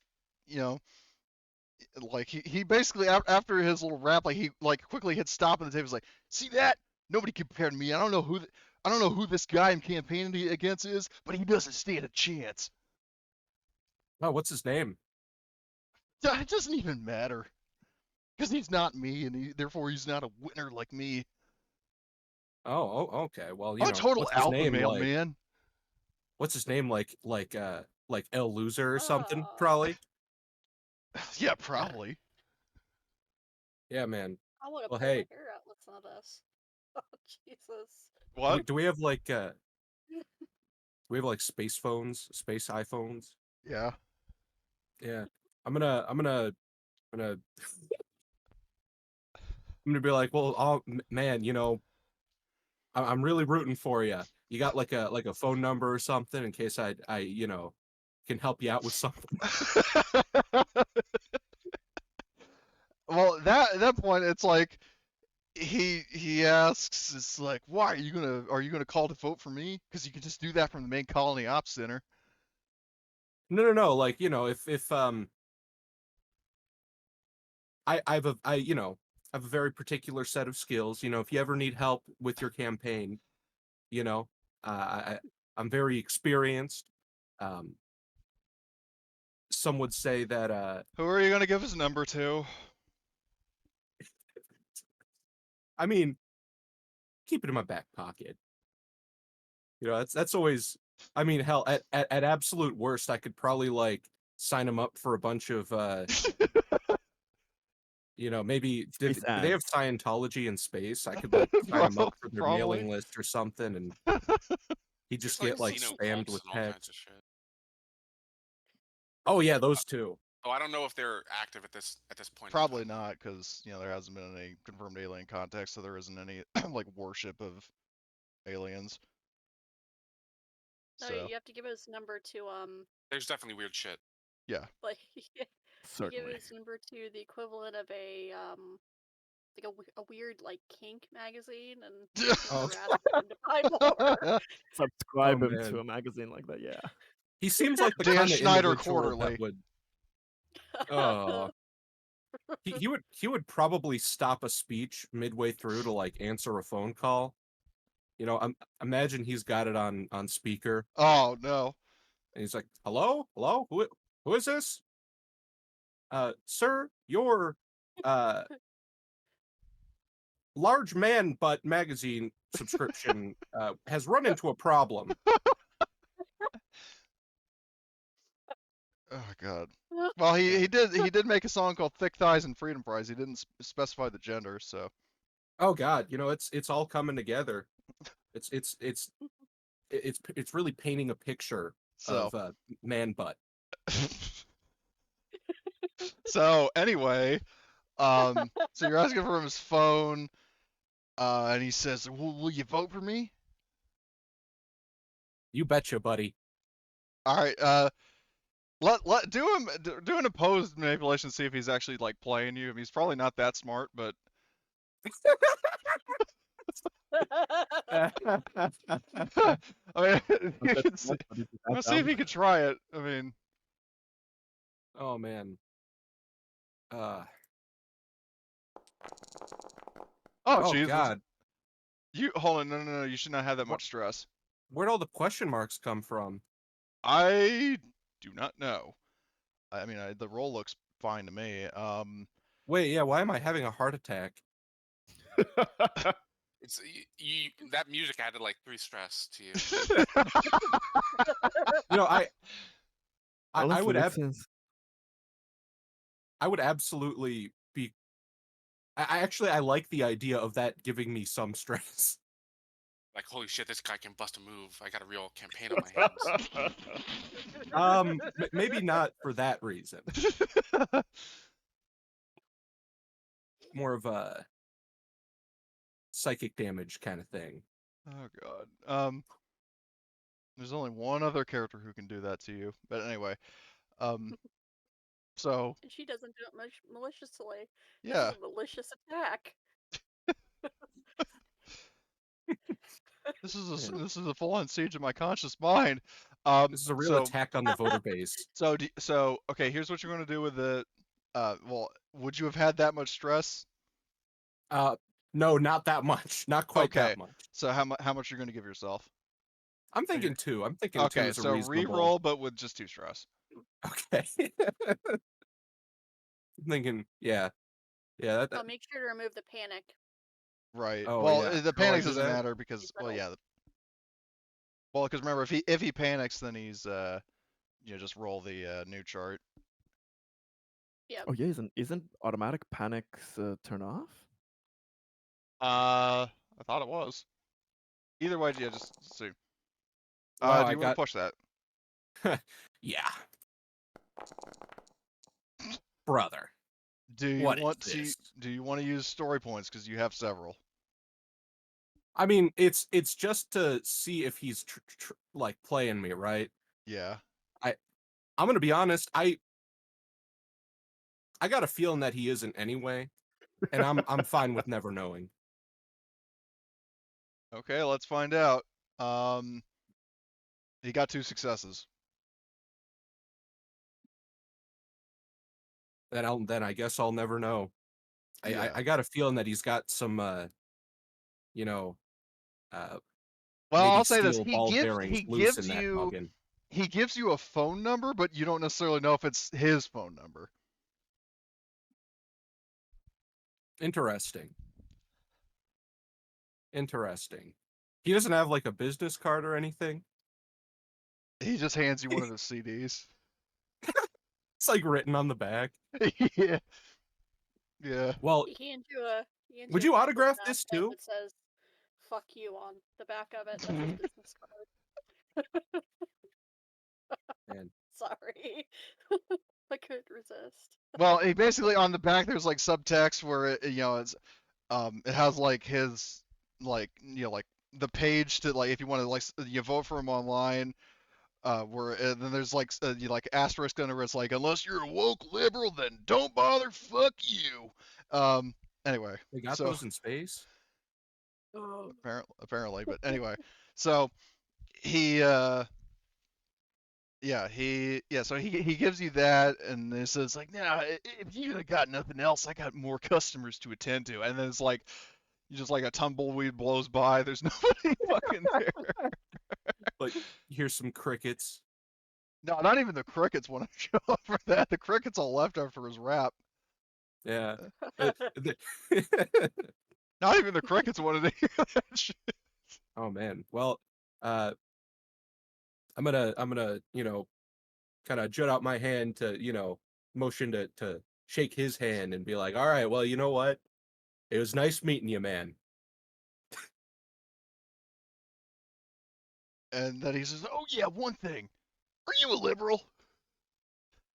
Oh no! Perish the thought. I would never. And says, "All right, I'll believe you."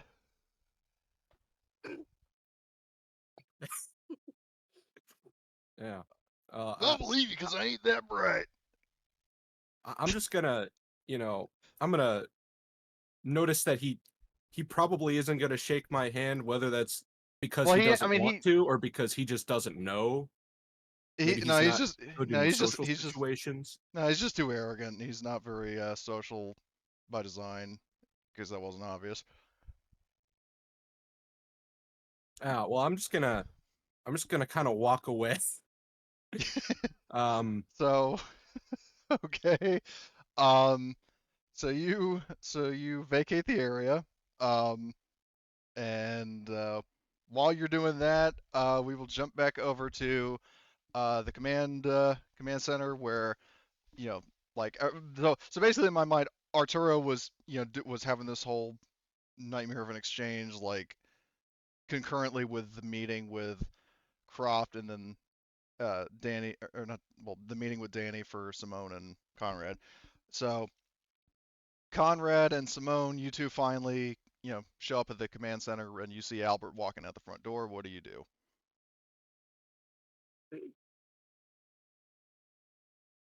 Oh, hey Albert.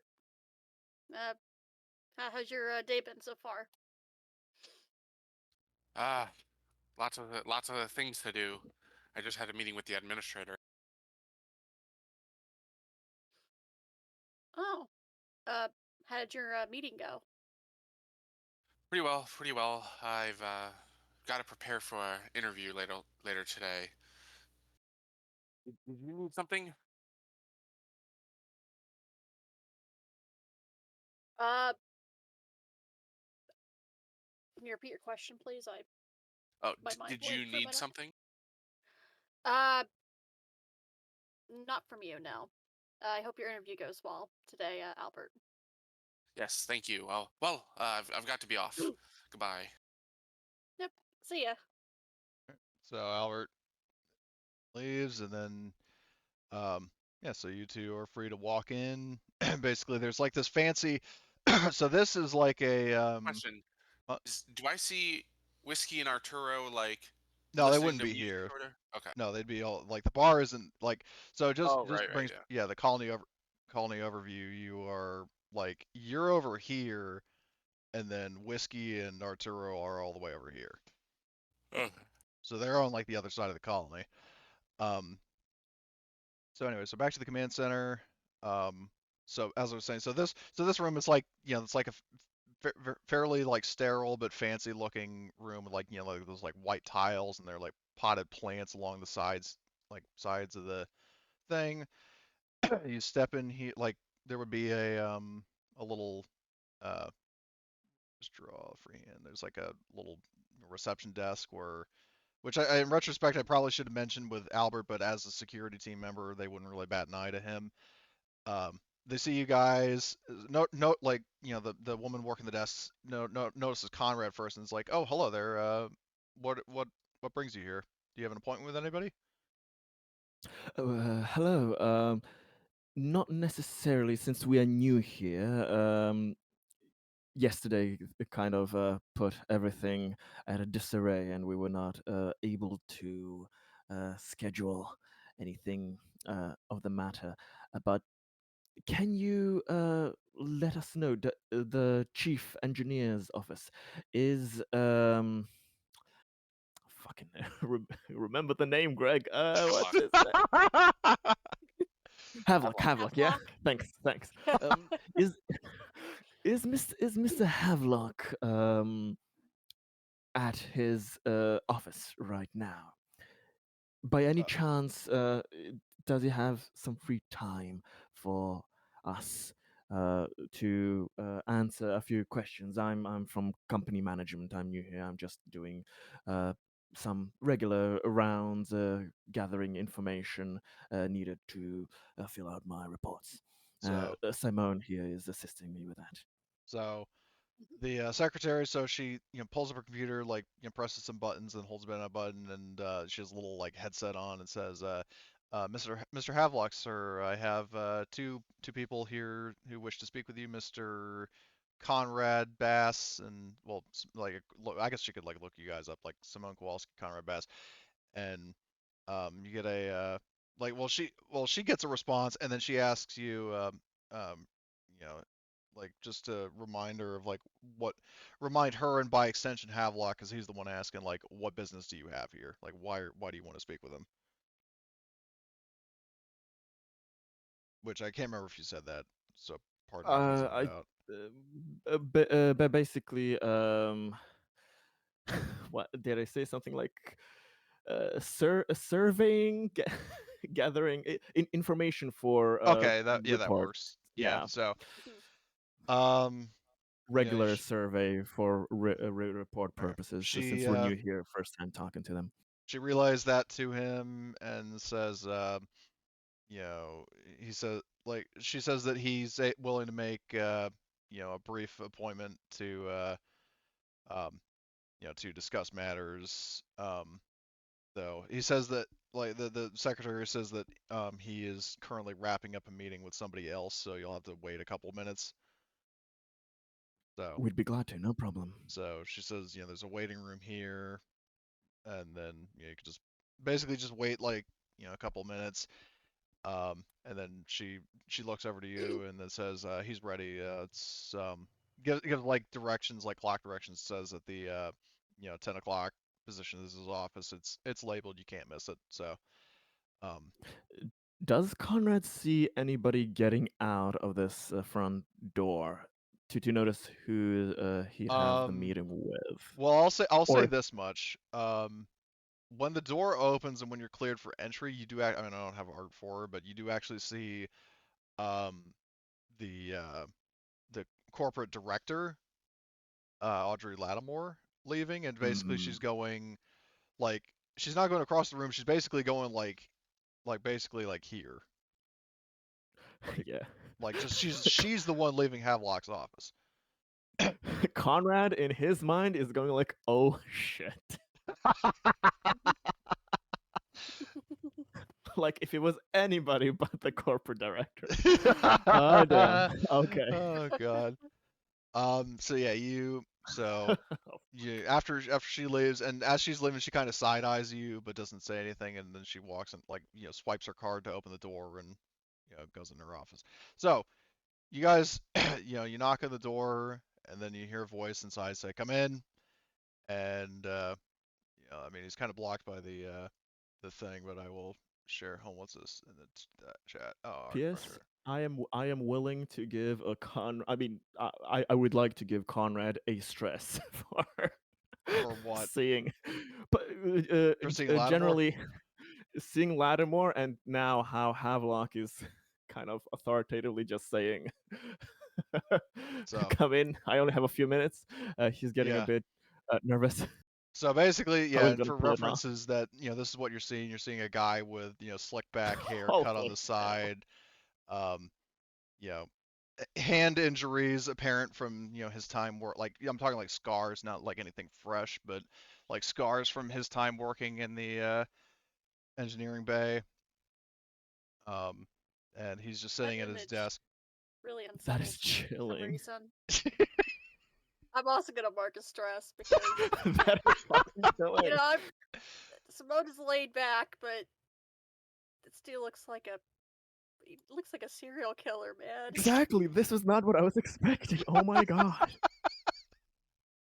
I was expecting like a little Oh like my fat god. corporate dude, not This is going to be so much harder. fucking Conrad. Oh my. Christian Bale's like weird like what's his face from American Psycho's weird cousin. Oh my god. Conrad is. I mean, I'm not gonna divulge details, but on his list, he is putting this guy on top of his list. For what? Uh, you'll find out eventually. Oh, I'm sure. I have a feeling. So he looks up from his desk. He's kind of like sort of drumming his fingers, like gloved fingers, and then he looks up to you and says, "I'm guessing you two are Conrad and Simone. Please have a seat." Yes, yeah. Thank you. Yeah, but course. And his eyes just kind of slowly track you as you sit down. So, yeah, you sit down, and he says, "As I understand it, you are here to conduct a survey. Am I correct?" Yes, basically, I'm doing an after actual report as an as a response to the quarterly financial report that we have gotten. So just some basic few questions, if you'd allow, sir, so that we can have the correct information at our disposal. Since we knew here, so we know how to proceed further. He says, "Very well. The full disclosure that I may not be able to answer all of your questions." Absolutely. Understood. Each department has their own classified intel that is to be expected. So he says, "You may Uh, proceed with the questioning." all right. So uh, to begin, from the information that has become available to me, um, the engineering department has been one of the most profitable um, sectors here on Terra Nova. Um, could you elaborate on what methods have you used to achieve such unique, spectacular results that haven't been um, present uh, at the start, but now have been uh, at the top of the class? He, in terms of methods, he says that, um, yeah, I mean, right away, he just says, probably not the answer you've been looking for, but uh, per and per corporate directive and you know per both corporate directive and an agreement with um, company director Lattimore. I'm afraid I'm not at liberty to discuss that, especially with somebody conducting a mere survey. Gulp. Sorry, what can you not discuss? Well, he's saying that like, so Conrad was basically asking, it's like, what measures and policies and yada yada yada have you done that make the engineering district so profitable, and he basically just shut that down by saying, "I'm not at liberty to discuss it."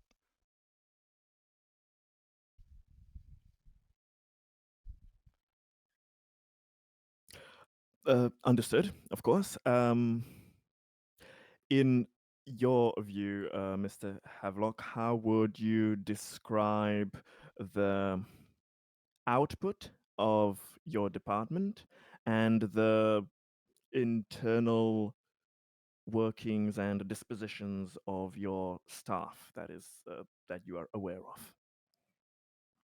He says, well, that question he does answer. He says, in terms of the output, he says that um, there has been a steady increase in profit and productivity for not only uh, the colony itself, but the company at large.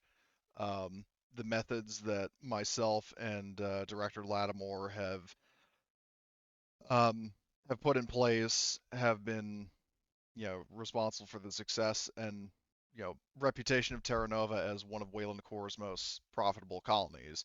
As for the disposition of the workers, well, let's put it this way. I mean, there have been complaints, but name one business that hasn't had complaints. You'll always have some workers who feel that they aren't being given this or that, or that this or that is not to their liking. That's just a constant with any work environment. Oh, absolutely. Like he Always he even the actually says that, from what I've heard, that is the case um, with the prospecting department, or like the Wildcatter division. Which, not he doesn't realize that Simone is actually one of said Wildcatters, but he is referring to the fact that um, Winslow's team hasn't exactly been very popular. Um, he doesn't list why, and you can kind of get the impression that he doesn't really give a shit why, but it does kind of further his point. I just like to circle back to your point in being one of the most most profitable colonies of Wayland Industries right now. Um, I have in my financial statements that the colony has been facing some financial hardships. Some would classify it as a recession. I'm not sure that I would use such harsh language, but how does the profitability of this department kind of reflect against the whole colony's financial and security issues? If you have any stance towards that.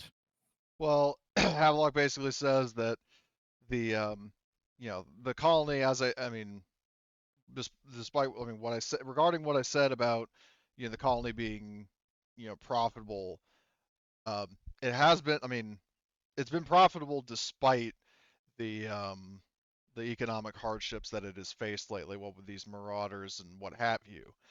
But my measures have kept the situation from being worse and have still kept the colony in the good graces of the company financially. I don't Understood. know if that answers your question, but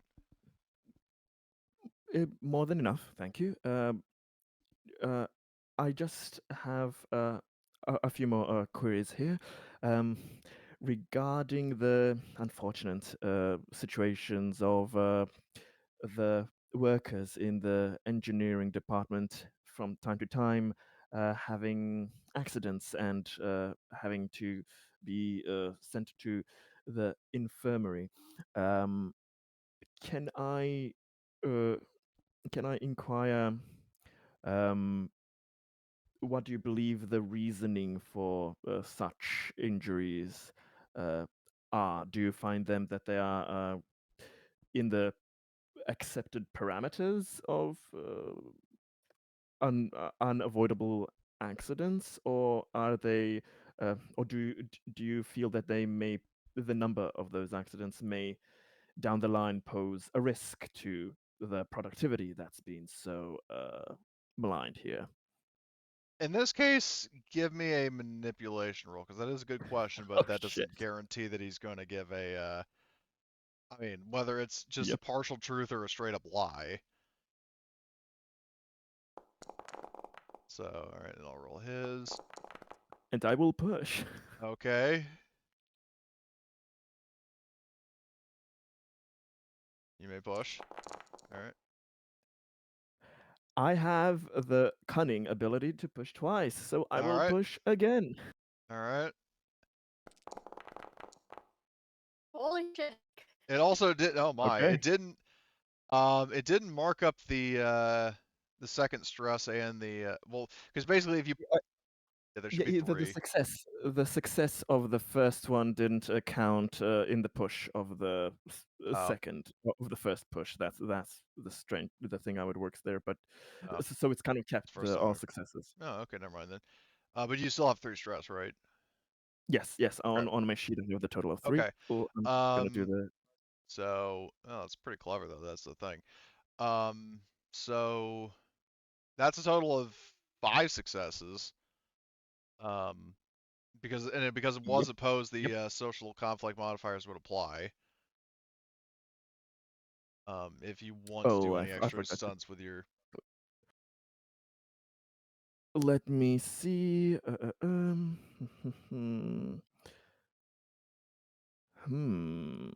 Ooh, I am thinking between two and three. What's better?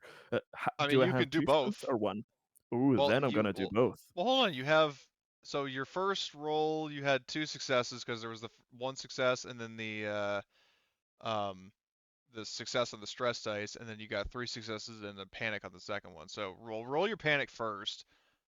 Um, okay, so 5 plus three My yes, my minus your resolve resolve. is 4. So that So would be what, a 4? 5, 3. Yes, that's a 4. Uh, aggravated, stress level +1 for you and Simone. But other than that, nothing bad happens. Oof. I'm getting a bit jittery Yeah, because of my this nervousness. yeah. So um so he basically so your question was like was the is this considered acceptable parameters for in terms of safety? Was that the question? Yeah, I'm kind of giving him kind of an out in the sense of I want to see if he will try to use that kind of excuse like, oh, it's in the acceptable parameters of like this is expected with engineering, but I want to see, is he smart enough to address in the sense of what happens if we keep on getting the accidents? And since you're so obsessed with productivity, isn't having injuries a problem that can compromise your future productivity? So Uh, do you think it'll get out of hand in that so sense? here's what he says. He says that the like there have been accidents, and he takes the bait that yeah, it has been under acceptable parameters. Um, but the way I've looked at it with the agreement of both the supervisors under my command as well as Agent Lattimore, that so long as the injuries aren't permanent, like like losing an arm or you know or even death, that kind of thing. Um, so long as they are treatable and the workers are able to return to the workforce, they will be compensated for severe injuries, but otherwise be resume work. Like he's basically saying, unless it's something that would like permanently remove them from the workforce, and even if it does permanently remove them from the workforce, they would be compensated. And courtesy to your successes, he is actually being truthful about that. Like that is part of the agenda that he's been working on. Okay. Okay, good to know. Now, whether he's And doing that out of the goodness of his heart or if it's part of like a contingency plan to keep people from getting pissed off, like, oh, my brother was permanently crippled and he's not being compensated. Let's, take up arms against us, that kind of thing. It's whether it's that or him actually genuinely doing this to compensate the workers, you don't know. But that is something he admits to. okay, interesting to know there. Uh, does the number 3 stunt apply to me? Do I have enough to use the third one? Your opponent is impressed by you and will try to help you later on in some way. Details are up to the GM. Would that Um, in any way, I or mean, well, I'll not agree to that applicable? under two conditions. Number one, you mentioned that in the group notes, so I actually remember. Um, Okay. and then the other thing, like basically say that Havelock kind of owes you like an IOU for trying to help you, something to the gist of that. And then also, um, like I'm as long gonna as you write actually that think of what that down. is. But yeah, just make that clear to me and to the group, um, because I don't want to forget about it and then seem like I'm backing out of that deal. But Understood. um, Understood. so just as long as it's in text, so we both can remember it, and then that I'm fine with that. As long as and then also figure out what the favor is. So, Oof. I'll. I mean, Yeah. I'll. you can keep it banked. You don't need to figure it out right now. It's just that, Yeah. Yeah. I'm um, just gonna write it down now in the notes that it's there that I have that stunt over Havelock. So I'm yeah. more thinking that I mean, you some could basically some like shit's gonna go blackmail him if you down. wanted. Yeah, if you wanted to, you could that could count as blackmail, like a sort of like we'll let Yeah. this slide kind of response from him kind of deal. So there you Yeah, something like that for future cause, but go. Okay. I'm just gonna write it down now. I don't know if Emily has some questions Yeah, I mean, if you want to for you. ask Simone, you totally can. Yeah, of course. Let me look at my notes about an accident. Could ask him.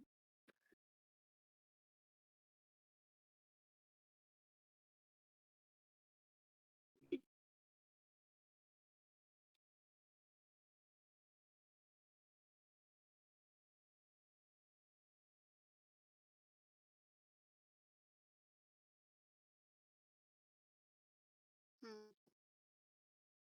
Can't really think of any question. Okay. Well, he says, well, then if there's nothing else, I have pressing matters to get to. You're dismissed. Okay, thank Of you course. for your time. Have a great day. So, This was very helpful. alright. Goodbye. So yeah, you guys are dismissed and leave the command center. Are you gonna say anything on your way, like to each other on your way out, or are you okay to skip to the next player? Conrad will wait until we're out of the facility, but he's like visibly sweating from his brow, and he just turns to Simone and goes What the like, fuck? Oh, "Yeah, I was not expecting that," and seeing as how deeply connected he is with my foremost supervisor, Lattimore, the supervisor of supervisors, this is not going to be a simple issue. We're going to need a lot more support and information. Yeah. This is going to be uh, a, a bigger thing. We're going to need friends on our side to smooth things over. I don't believe that he. I don't believe that his approach will work for long. I think it will lead to a crisis sooner or later, but I'm getting the suspicion that Yeah. he is very powerful, connected, and protected here. So, as said, we're going to be Yeah. very careful. I recommend. Yeah. We'll definitely have to, I see he unsettled you as much as he unsettled me, so we're in the same boat there. Um, but yeah, I do agree that people are gonna get hurt, and even if they get compensated to like support themselves, it's just a matter of time before they just stop doing that to get the most out of them, get the most out of people. And not even that.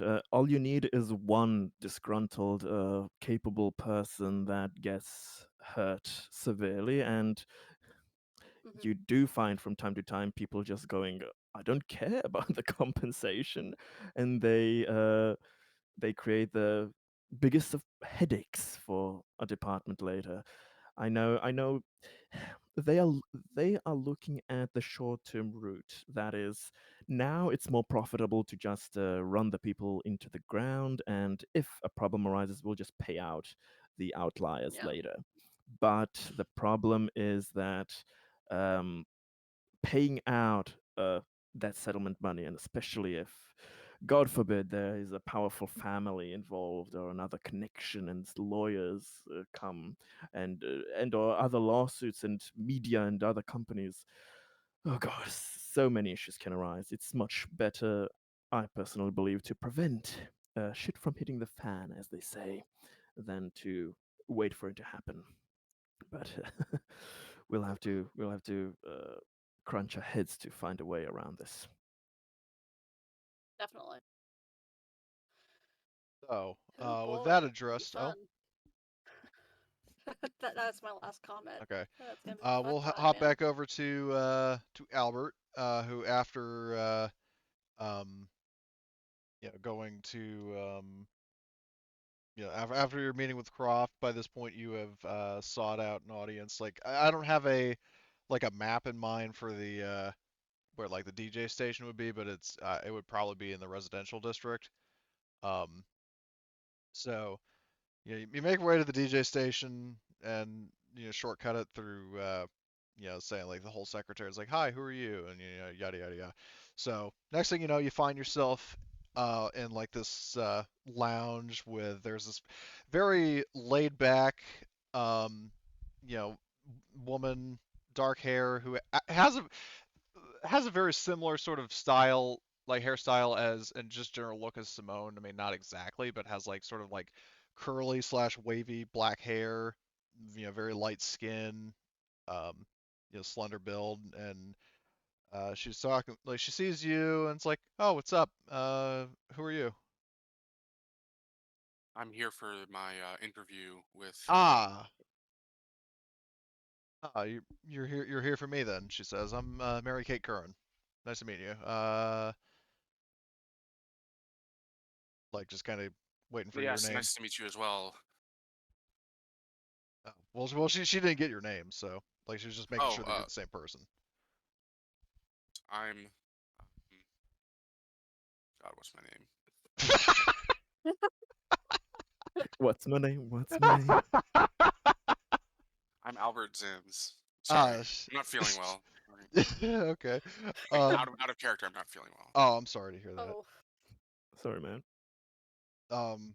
So, well, if you're not feeling well and you need to head out of the after the scene, that's doable. Yeah, I might do that. Okay. Well, she basically says, well, okay, well, nice to meet you, Albert. So, as I understand it, you had a little bit of a message you wanted to share? Yes, there's some news I'd like to announce to the colony. We can get into that during the interview. Okay. So, and yeah, just a shortcut. I'm assuming that all the stuff you were talking about, I just wanted to share that. Yeah, pretty much. Just Okay. introduce myself. Say yeah. So, and then the last question I have is that she says, and you don't actually have to be there for this part, like I said, if you're not feeling well. But the question she has is, would you like to write up sort of a script of what you want me to read, or would you rather deliver the news yourself? No, I think it's important that I deliver it myself. My thought was you could ask me some questions and I can answer those. Because out of character, I don't have any questions that she would be asking, so. Well, I figured because I would announce stuff, she might ask some questions about Oh, like an with the interview. colony. Oh, like that kind of thing. Okay. So. I mean, if you don't want to do that, I can just record something. Yeah, you can from just my record. office, Yeah, and I can just because broadcast. I mean, it sounds cool, but I don't have anything in mind, so sorry about that. That's fine. So yeah, but I'll just say that just for simplicity that she can arrange that, and she says, well, I'll be broadcasting at this evening about 6:30 or so is when I usually do my evening broadcast. So if you swing around by the station here, we can do that then, because I would say it's probably about like 3 o'clock in the afternoon by this point. So Right. she says, just come on by, around 6, and then we can get this resolved. So. Yeah, well, if it's not going to be an interview, then I can just record it in my office and then just give her the video Yeah, file or something. yeah, you can do that. That works too. So, well, actually, let me think on that between sessions. I'll see if I can write up some questions, and then like you can write up answers to it, and we can just play that out. We don't have to do that Sure. right now, because I think what I'll do is That works. I'll just focus on Arturo and then possibly Simone, and so. But I will get back to you on that because I do like that idea. So she says like, well, we can. I guess the two of you could be brainstorming that in the background. So. Sure. And like I said, if you need to head out, you're more than welcome to do so. Just take the 5 XP standard. So, Okay. all right. Well, thanks for showing up. Hope you feel better. Yeah, thanks. All right, see you, man. Feel better soon. So while that is going, so basically I'll say it's like about like an hour or so while Albert and MK Curran are um, you know, are hashing all this out. So we're gonna jump back over to Arturo. So Oh God. in the in the aftermath of dealing with Lord Farquaad, um, what are you up to? Are you going to be campaigning again, or are you going to Um, do something else? I'm gonna go for a walk, and I'm gonna see if just see if whiskey's still there, and if he's not, I'm gonna go looking for him. I want to kind of trail him, see where he goes. So, um, okay, well I mean, he spends like about another hour or so out front of the Aurora, the bar, um, before it finally clicks in his head like, yeah, people don't give a shit. So he packs up all of his CDs into like a duffel bag, and you know he just leaves the table. um, so he just packs up all his shit, and he starts heading back home. Actually, I want to go to the Aurora is the bar that like I know people at, right? Yeah, the Aurora is I want the to go public there. bar. Okay.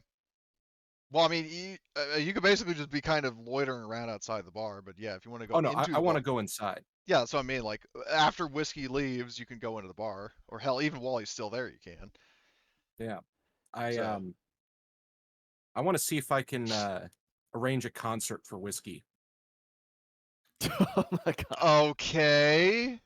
I think that would probably be the most damaging thing to his campaign, is if people heard his music.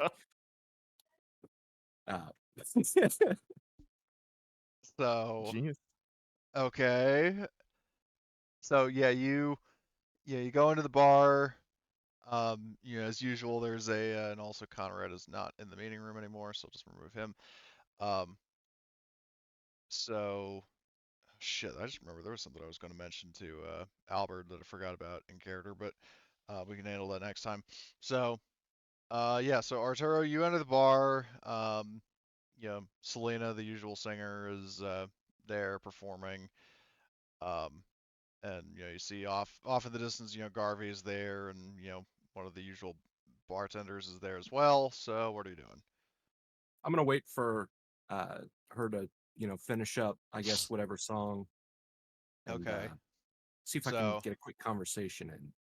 she finished her song with like a pretty grand, like, and I mean, in spite of her addiction, she is actually a good singer. So she finishes, like one last like guitar like, and then the people like some of the patrons clap, and then she sees you there and says, "Oh, hello, Arturo. It's good to see you again. Um, what brings you here? You looking for the specific song you want to hear?" Well, sort of. Uh, Actually, I'd like to speak to you for a moment.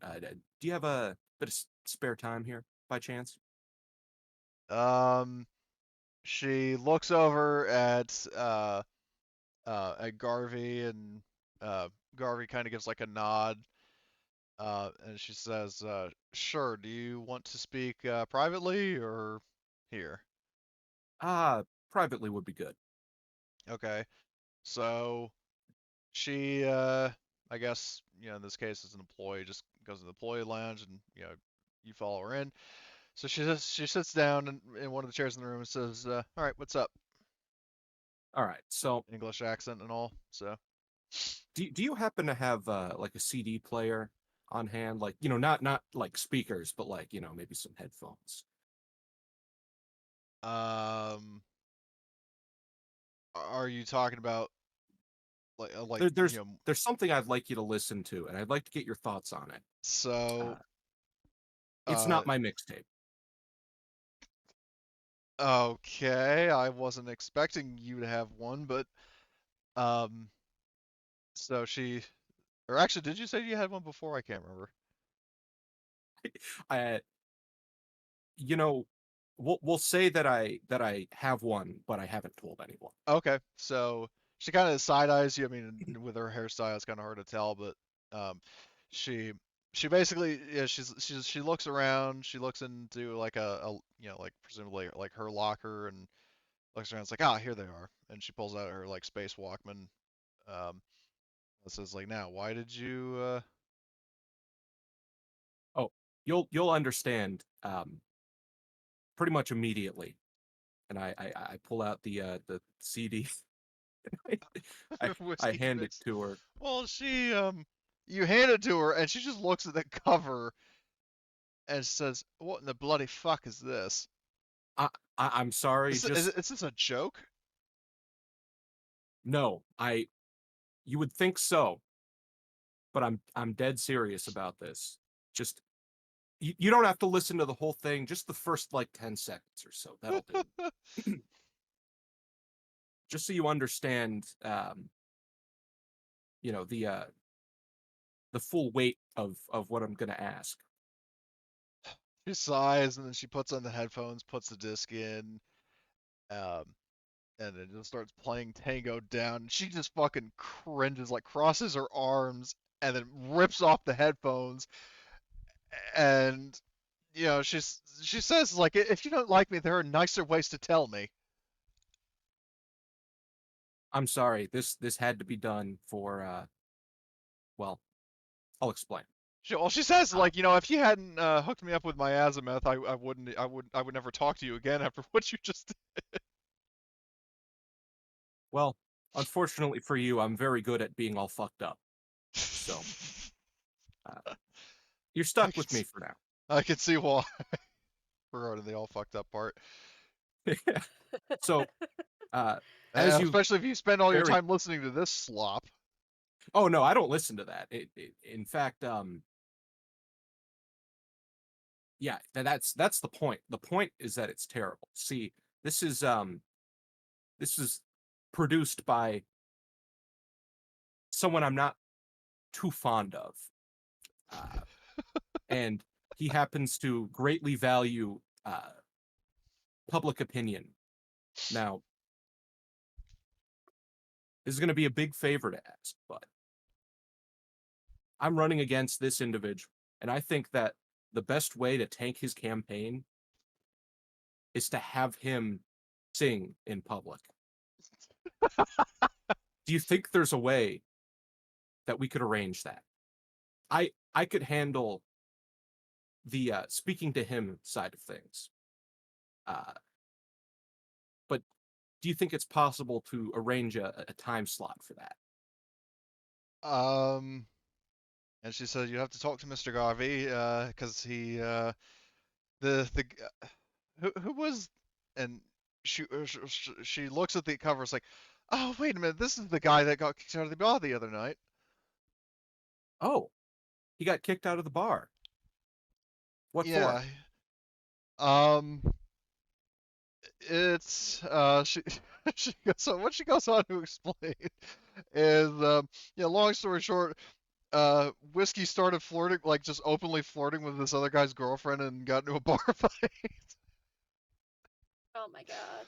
And Huh. like, even like Selena was performing, she even stopped to see what was going on, and like Whiskey was yelling, and basically it turned into that, like, Dr. Evil clip of Jerry Springer where, like, Garvey Shell, like, hey, not in my bar, and it's like, okay, I'm calm, you motherfucking piece of shit, just starts beating the guy again.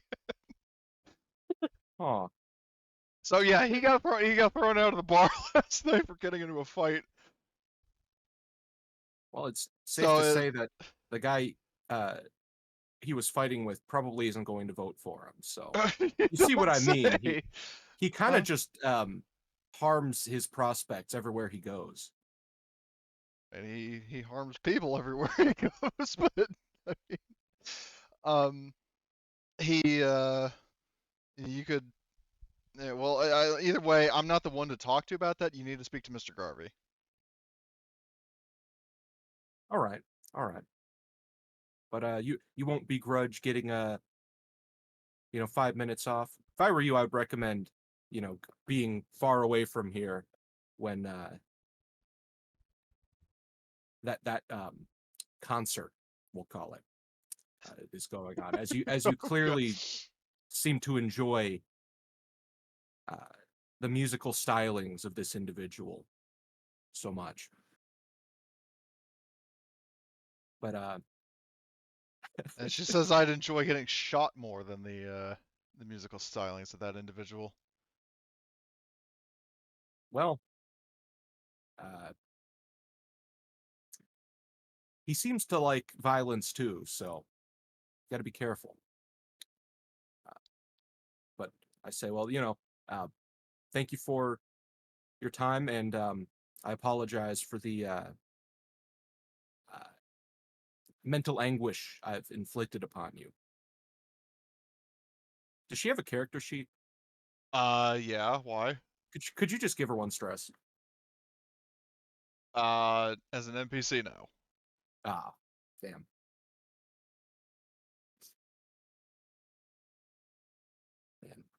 All right, well, Believe me, I would, but in this case, I'm not going to, especially because it wouldn't really accomplish anything for her. So yeah. I mean, I like the gumption, but the notion, but I'm gonna go speak to Mr. Garvey, Okay. see if I can get some help with this settlement. And he says, "Hi, Arturo. What brings you in? Uh, What brings you in my establishment?" Well, see, I've got a favor to ask, right? Now, Ah, what I'm might still that be? working on the debt thing. I've made some good progress, but I would like to ask. See, I've have I did I tell him that I'm running in the election? I don't remember. I don't remember either, honestly. Okay. I Well, mean, well, for Conrad and Simone, do you guys remember or no? Um, I don't remember exactly, but I think so. That he says like that's why he's helping others. I think Arthur has been upfront about it. Yeah, I That mean, either way, if we do it's that, up to will you yeah, you. vote for me and stuff? I think But I'm not you, sure. I think you mentioned it. I don't think you went into in-depth detail. well, either way, being the barman, I'm sure I'm sure he's heard, you know, one way or another. Yeah, I mean, if there's somebody who's going to be run, like people would say like, "Oh, there's candidates running," yada yada. So yeah, either way, we'll just assume that there's just some way that he Yeah. knows. So he's party to what you're telling him. Man. So I'm gonna say, well, um, as you know, my opponent, who apparently I just found out that he gotten kicked out of the bar the other night for well, that's besides the point. But I'd like to ask you a favor. Oh yeah, Uh, well they might. What might that be? could you give him maybe 5 minutes on a busier night to perform one of his songs? See, I think that the best way to damage his campaign is if people hear his music. Um, would that Well, be possible to arrange? so he definitely has a mixed vibe on. Like you can see him looking up, kind of weighing his options in his hands. Like, I'll say, Terra, you got me in a bit of a spot here, because on one hand, I'm not letting that bastard back in after what he did last night. But on the other hand, him screwing himself over might be a good little bit of payback. So in this case, I'm going to say, um, I mean, what sort of pitch are you going to make to that to decide whether it's a roll or not? Which you could potentially bribe him if you want to pay him. I think I have $40. Yeah, I have $40. Um, Hint. You could maybe tell him that if he lets you do that and he humiliates himself so bad that means he won't be here for long. yeah. Well, think about it this way, right? Uh, if he humiliates himself to such a strong degree, which I don't just think he will, it's pretty much assured. Um, then he'll probably, now I am pulling this out of my ass completely. He'll probably leave the colony uh, forever. That's what I would do if I made that much of an ass of Well, where the myself. hell is he gonna go? Somewhere else. Banish him into Maybe the a nearby wilderness. moon. He'll try and get good at getting marauders. Probably when he goes up to give his pitch to him. Yeah, And well, you guys vote for me. you know what? If he loses the election and goes and becomes like the leader of a group of space pirates, that would be really fucking funny. These warthogs. That bullshit. Yeah. Oh god. Yeah. Well, no, it wouldn't be Whiskey because he'd be the only person in that crew. The Just like his warthog, steam. Yeah, the Whiskey's warthog. man. Oh my god. Yeah. Guys, I don't know which is funnier, that stupid name or the fact that he's the only person in that fucking group. But anyway, um, so The combination of the two, I think. probably, yeah.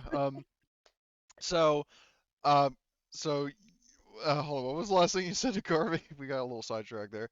That he would probably just leave the colony entirely after making that much of an ass of himself.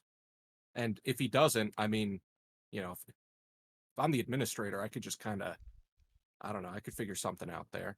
You can. So he says, like he kind of thinks about, drums his fingers on the counter, and he says, like, well, if you can assure me that you'll make sure he's on his best behavior, because well, the problem is that Garvey doesn't want to like just welcome him back in with open arms after what he did the other night, because then that kind of sets the wrong example, not only for whiskey but for other bar patrons. But if he says, like, if you can assure me that that this crazy plan of yours is going to work, then I'll allow it. So I 100% guarantee that this will not only work, but it will go swimmingly.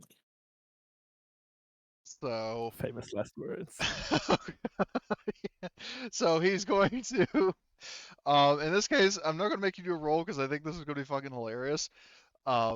So he's going to, so he sighs and says, like, fine, I'll allow it. But he says, like, yeah, I mean, if he causes trouble, I'm bouncing Whiskey's ass right outside that door. As you should, and I would love to see that. So, but I'm going to do my best to make sure that doesn't have to happen. And he says, good, do that. So, while that is going on, because we have enough time, I think, for one more little scene. Well, is there anything else you want to do while in the bar, Arturo? No, I've definitely taken up enough time. Okay. So, yeah, so, so Simone and or Connor, what are you guys up to? Well, One quick question sorry? for Arturo. I totally forgot this. Do you have a time in mind for you when you want Whiskey to show up and humiliate himself? Oh, peak time when everyone's at the bar, whatever So that the is. evening or night, kind of? Yeah, ideally. Okay, and do you want it to done like tonight? Because keep in mind, just in terms of timing, this is day 2 of 3 before the political debate. Either, I would say probably the next night, but I'll have to call up our mutual friend and see about availability. I'm sure he's got a lot of important stuff going on that all those ops in Arma 4. Yeah. SS Tank Division role play and all that. My God. Anyway, so Simone and Conrad, what are you guys doing? Conrad tells Simone that he's going to the damn bar. He definitely needs a drink after that. And out of character, I'm trying to get Conrad to finally meet fucking Arturo. Well, the question is, so the thing is, Arturo, the way I see this in timing wise, so let's see, because I mean, it doesn't have to. I have other things at the bar. I know. I'm just trying to get a sense of time. So basically, like, let's see. So Conrad and Simone had their meeting with Havelock. While that was going on, Albert was meeting with MK, and while that was going on, Arturo was at the bar. So the question is, Arturo, are you going to be there into the evening, or are you going to head somewhere else and keep the ships going in the night trend going? I'm gonna, you know what? I'll make the call to our good friend while I'm still here, and hang out here after the fact. Okay. Well, Conrad, then it looks like you're going to get your wish. So you're hanging out at the bar, and then is Simone coming as well? Yeah, I'll head to the bar with. Okay. Yep. Yeah, especially after dealing with Tall Dark and Creepy. Yeah, drink is Tall Dark and Creepy. I mean, is anything I said that sentence wrong? No, that makes it so funny. I ask me that. Oh boy. Well, hold on. What was your time? I might put that in out of context quote. Like after meeting with tall, dark, and creepy or something. Yep. Yeah. After meeting with tall, dark, and creepy, I can also use the drink.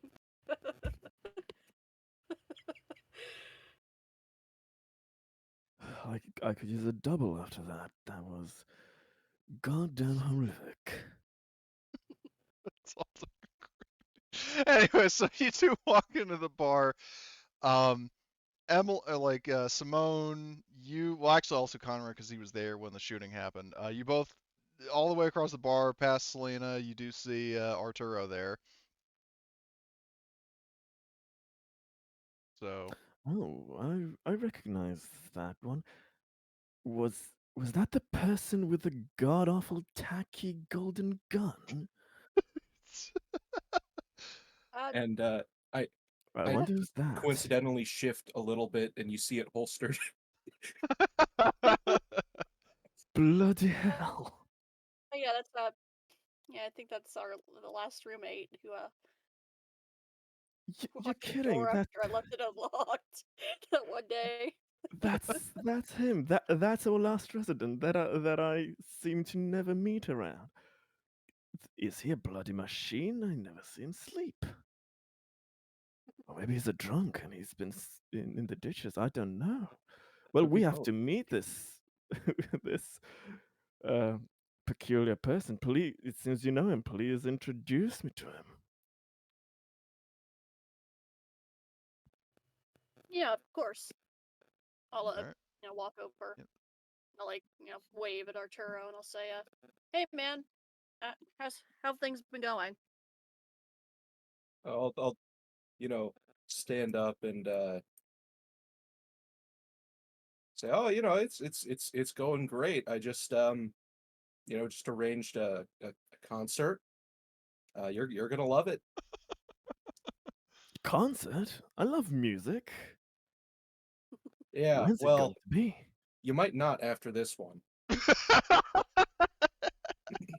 Oh, if you only knew my taste. I hope it's not. Well, you know what? We'll see. We'll see. We'll see. But I, what's your I, name? well, yes, I don't think we have met before. I mean, I've seen you around in that god awful incident, but uh, we should introduce ourselves. I'm Conrad Bass. Everybody calls me Conrad. I am the I am here at the management part of the company. Just fingers in all pies here, how they say, making sure that everything is running smoothly. But Oh, yeah, that's little old me.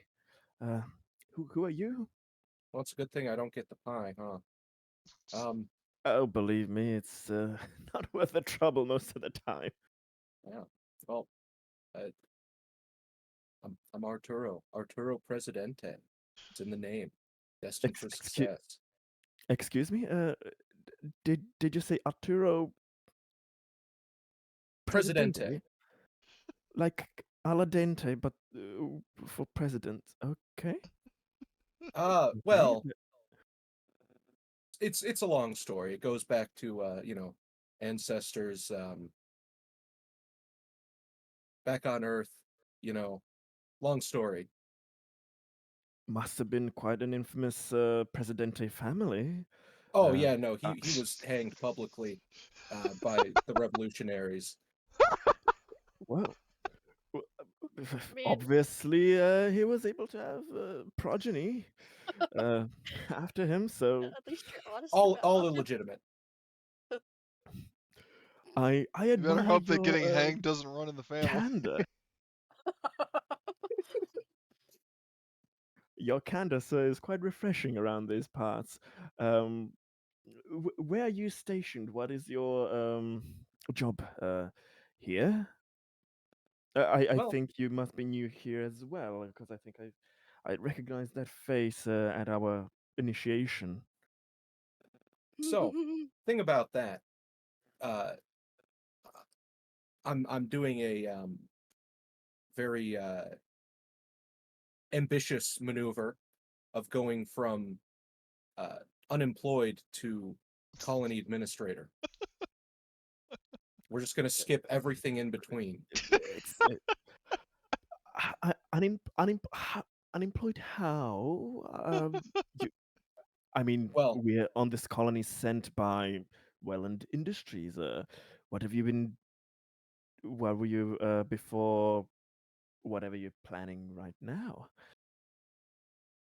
well, If it's if if I'm not prying too much, of course. I mean, we no, all but have our private. it's a very long story that And I have very I long haven't fully ears. thought out. You have long ears? Just a joke. Ah, come on. Oh, Arturo, sorry.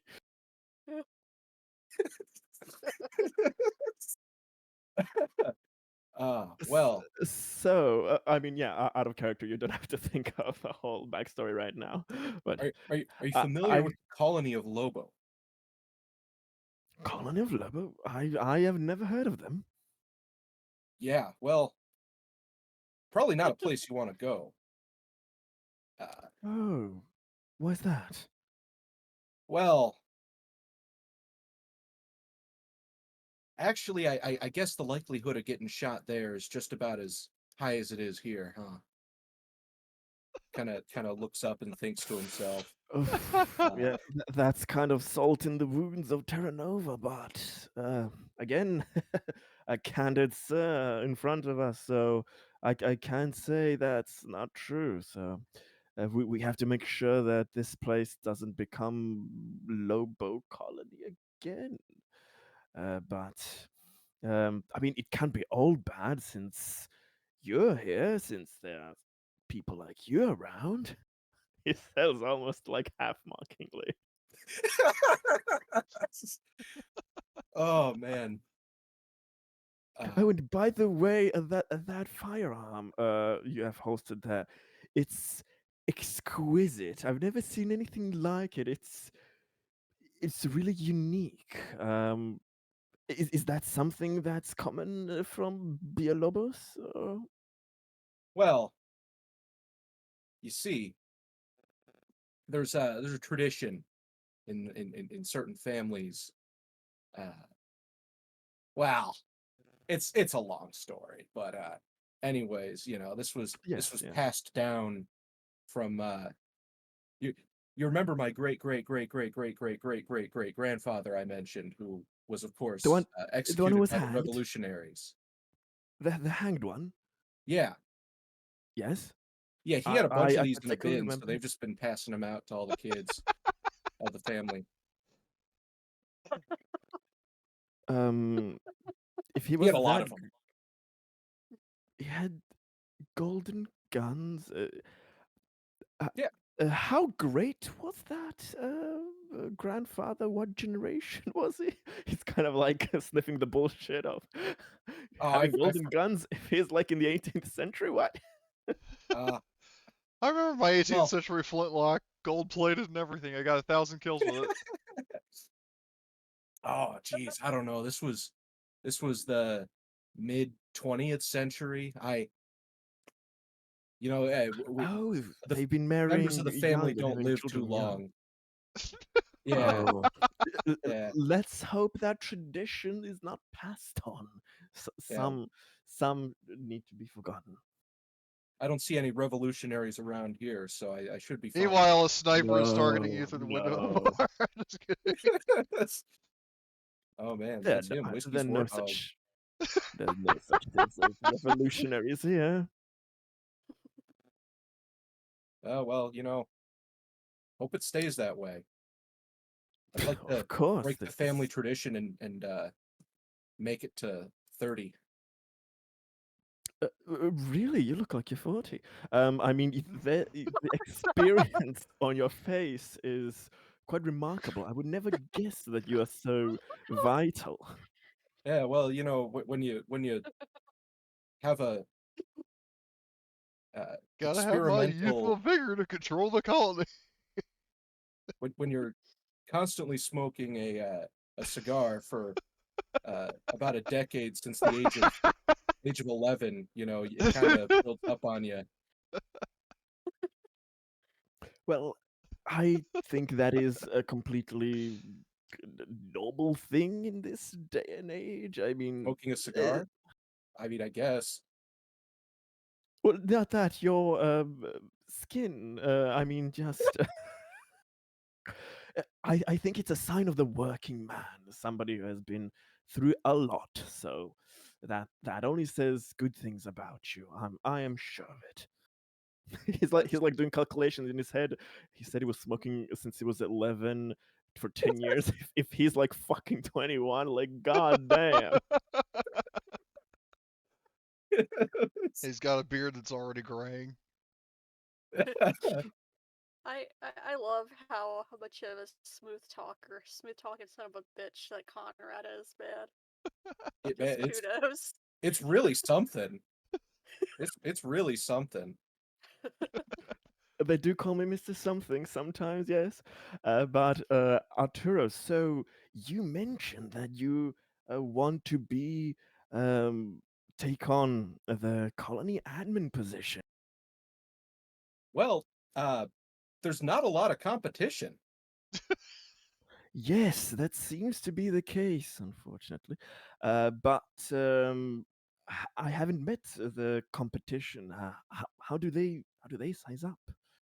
Do you happen to have a Walkman, perchance?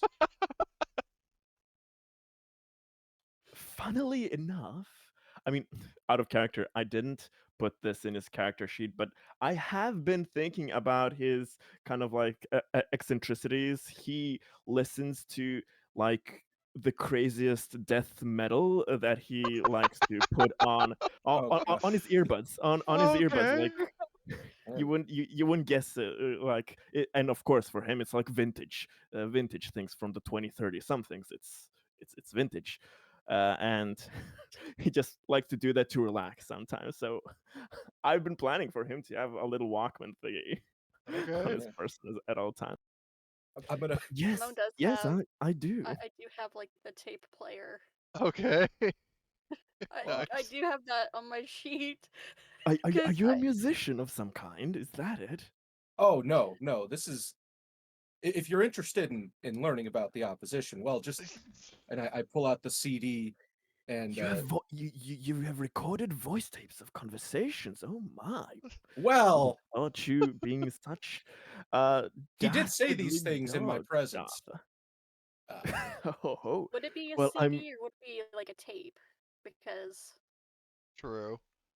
like it can be whatever. retrofuturism. Yeah, I mean, well, Alien. because keep in mind that this is the 2070s, the Wayland era, where most everything was very high tech, and then after the Wayland-Yutani merger, that's when they started to get kind of cheap. Oh, so it could be a I see. Blu-ray. I imagine that there are devices that can like it literally has an entry point for a CD, for a tape, for tapes, for everything. Yeah, Like probably. a little compact thingy. Yeah. I mean, either way, it doesn't really matter in the greater scheme of things. Like you can listen to it if you want to. So I'd yeah, love so to dare. hear. I'm all for. I'm such a Oh god. gossip around. You know, Oh god. You I would know- not love I- to hear this, but just give it the first maybe 5 or 10 seconds, and you'll understand. yeah. So I imagine Okay. Simone. I probably keep it like it's one of those that you can like clip onto your belt so you can listen to it.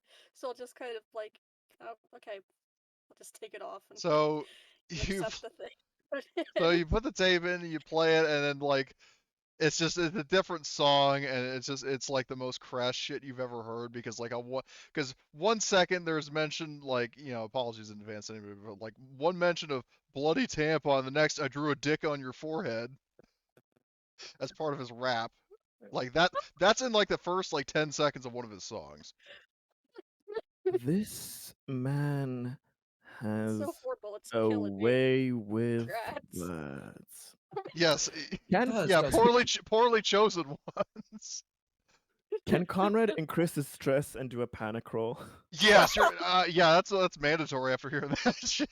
Oh God. Yeah, I'll This put is that stress he roll brought as this on well. himself. All right, roll panic.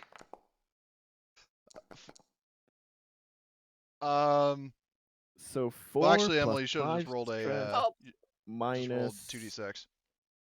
Yeah, my you result wouldn't. is 5. the panic So thingy. 5. You would roll a 2d6 first. Yep, I forgot we're doing that. A 9. Oh Jesus. Oh god. So let's see. So Conrad, you had how much stress? I have 5 stress, 4 resolve, so I have a total result of 5 on the Okay, chart. so you get loud noise. So you basically scream like Jesus Christ, and everybody turns to look at you. 9, And then 11. 9.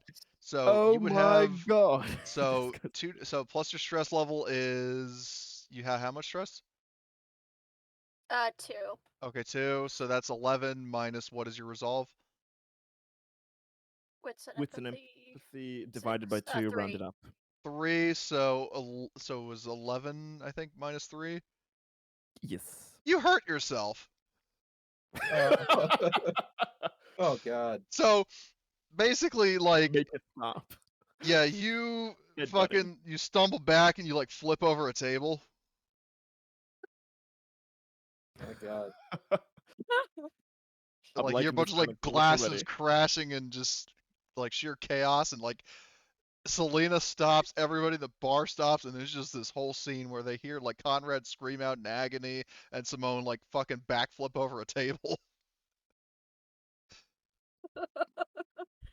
It is so goddamn bad. It causes visceral fucking reactions to it.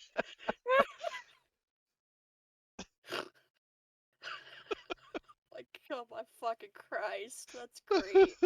I am not a person that is shaken easily, but that thing, And he's releasing that on albums to call us. So how many of them actually have taken it? You know. That's a fucking war crime. He's been prosecuted. you, sir, have how they say bollocks. You I see that I should congratulate our new future colony admin because there is no hope for this goddamn buffoon. I think we And need to he throw him in literally prison. Jesus Christ. Oh, my head. he just extends his arm to shake it for Arturo because he knows that there is no hope for that goddamn idiot. And I say, well,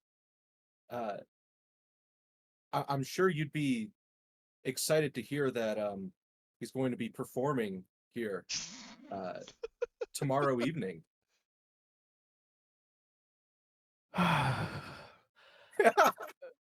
That does send chills down my spine, but for the good of this colony and for the advancing of the needed steps that are required of us, some sacrifices must be made. So I personally cannot wait for the concert. Be sure to save a seat for us. I will Yeah. bring the vegetables. Produce. And well, So I'll nice to meet you, colony administrator. just call me Presidente. El Presidente. All right, Mr. Presidente.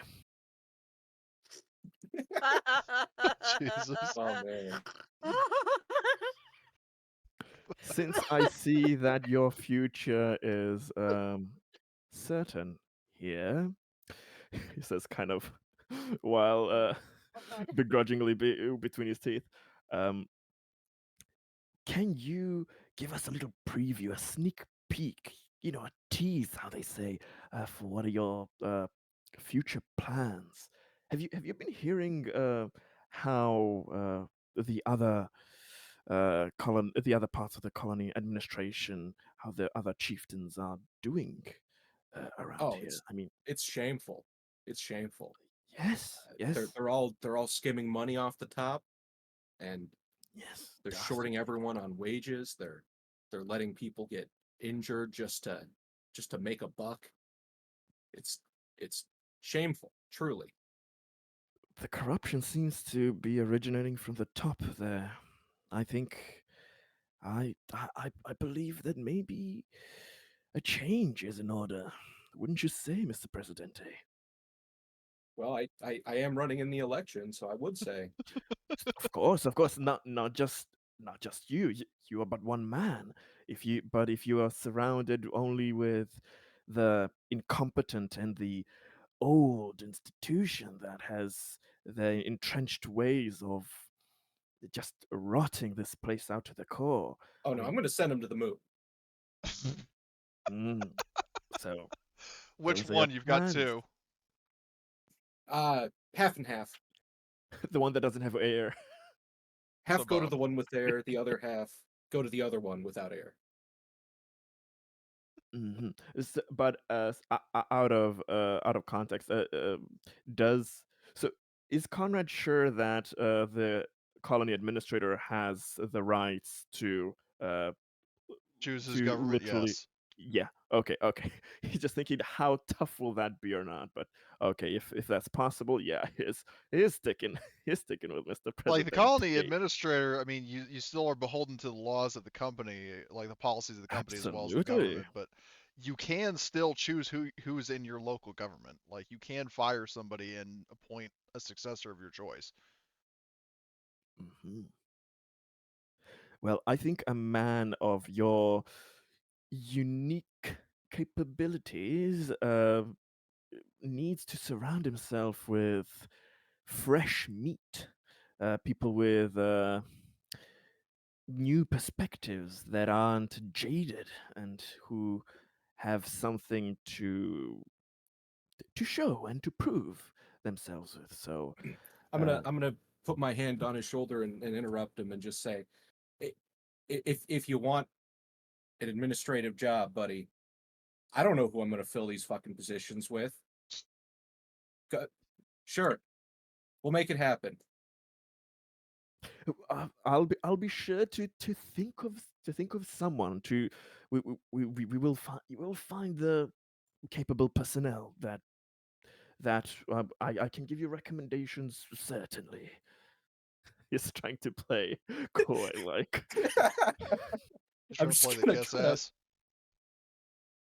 kind of tilt my head at him and look at him like, Oh, you meant me. Oh, well, I would never ask for such a thing, of course, but I okay, mean, well we'll find someone else then.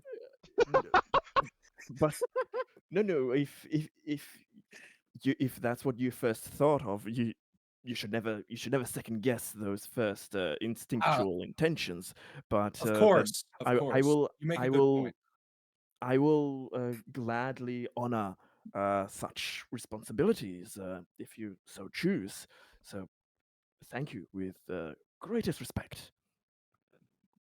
I'll make sure to have your back. I will watch it carefully and make sure that you have all the information that is necessary to you. We Oh, shall make awesome. this place function as it once did, and Make Terra even Nova better. great again. And With a bit more fancy words, yes. So, with that in mind, is there anything more in this conversation, or are you guys wanting to wrap up? Conrad will just mention also about how it's quite a shame that the Wildcatters have been on the down low, that they haven't been finding enough resources, that the expeditions are not going well, that it seems that, yeah, the top brass there is also pretty shitty.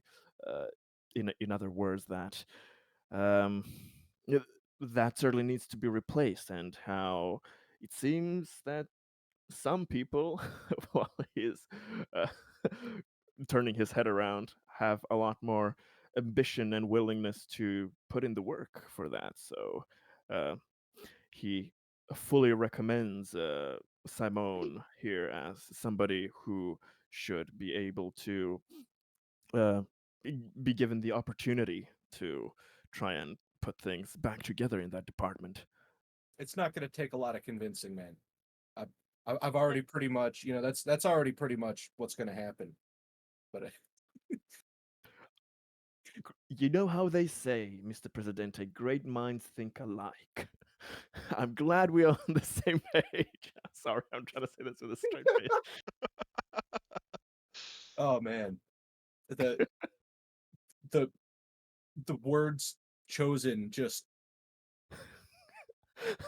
I'm having too much fun fucking around with this. it takes So I'm doing my everything, best. not like You're doing this, man. you're doing a bang up job.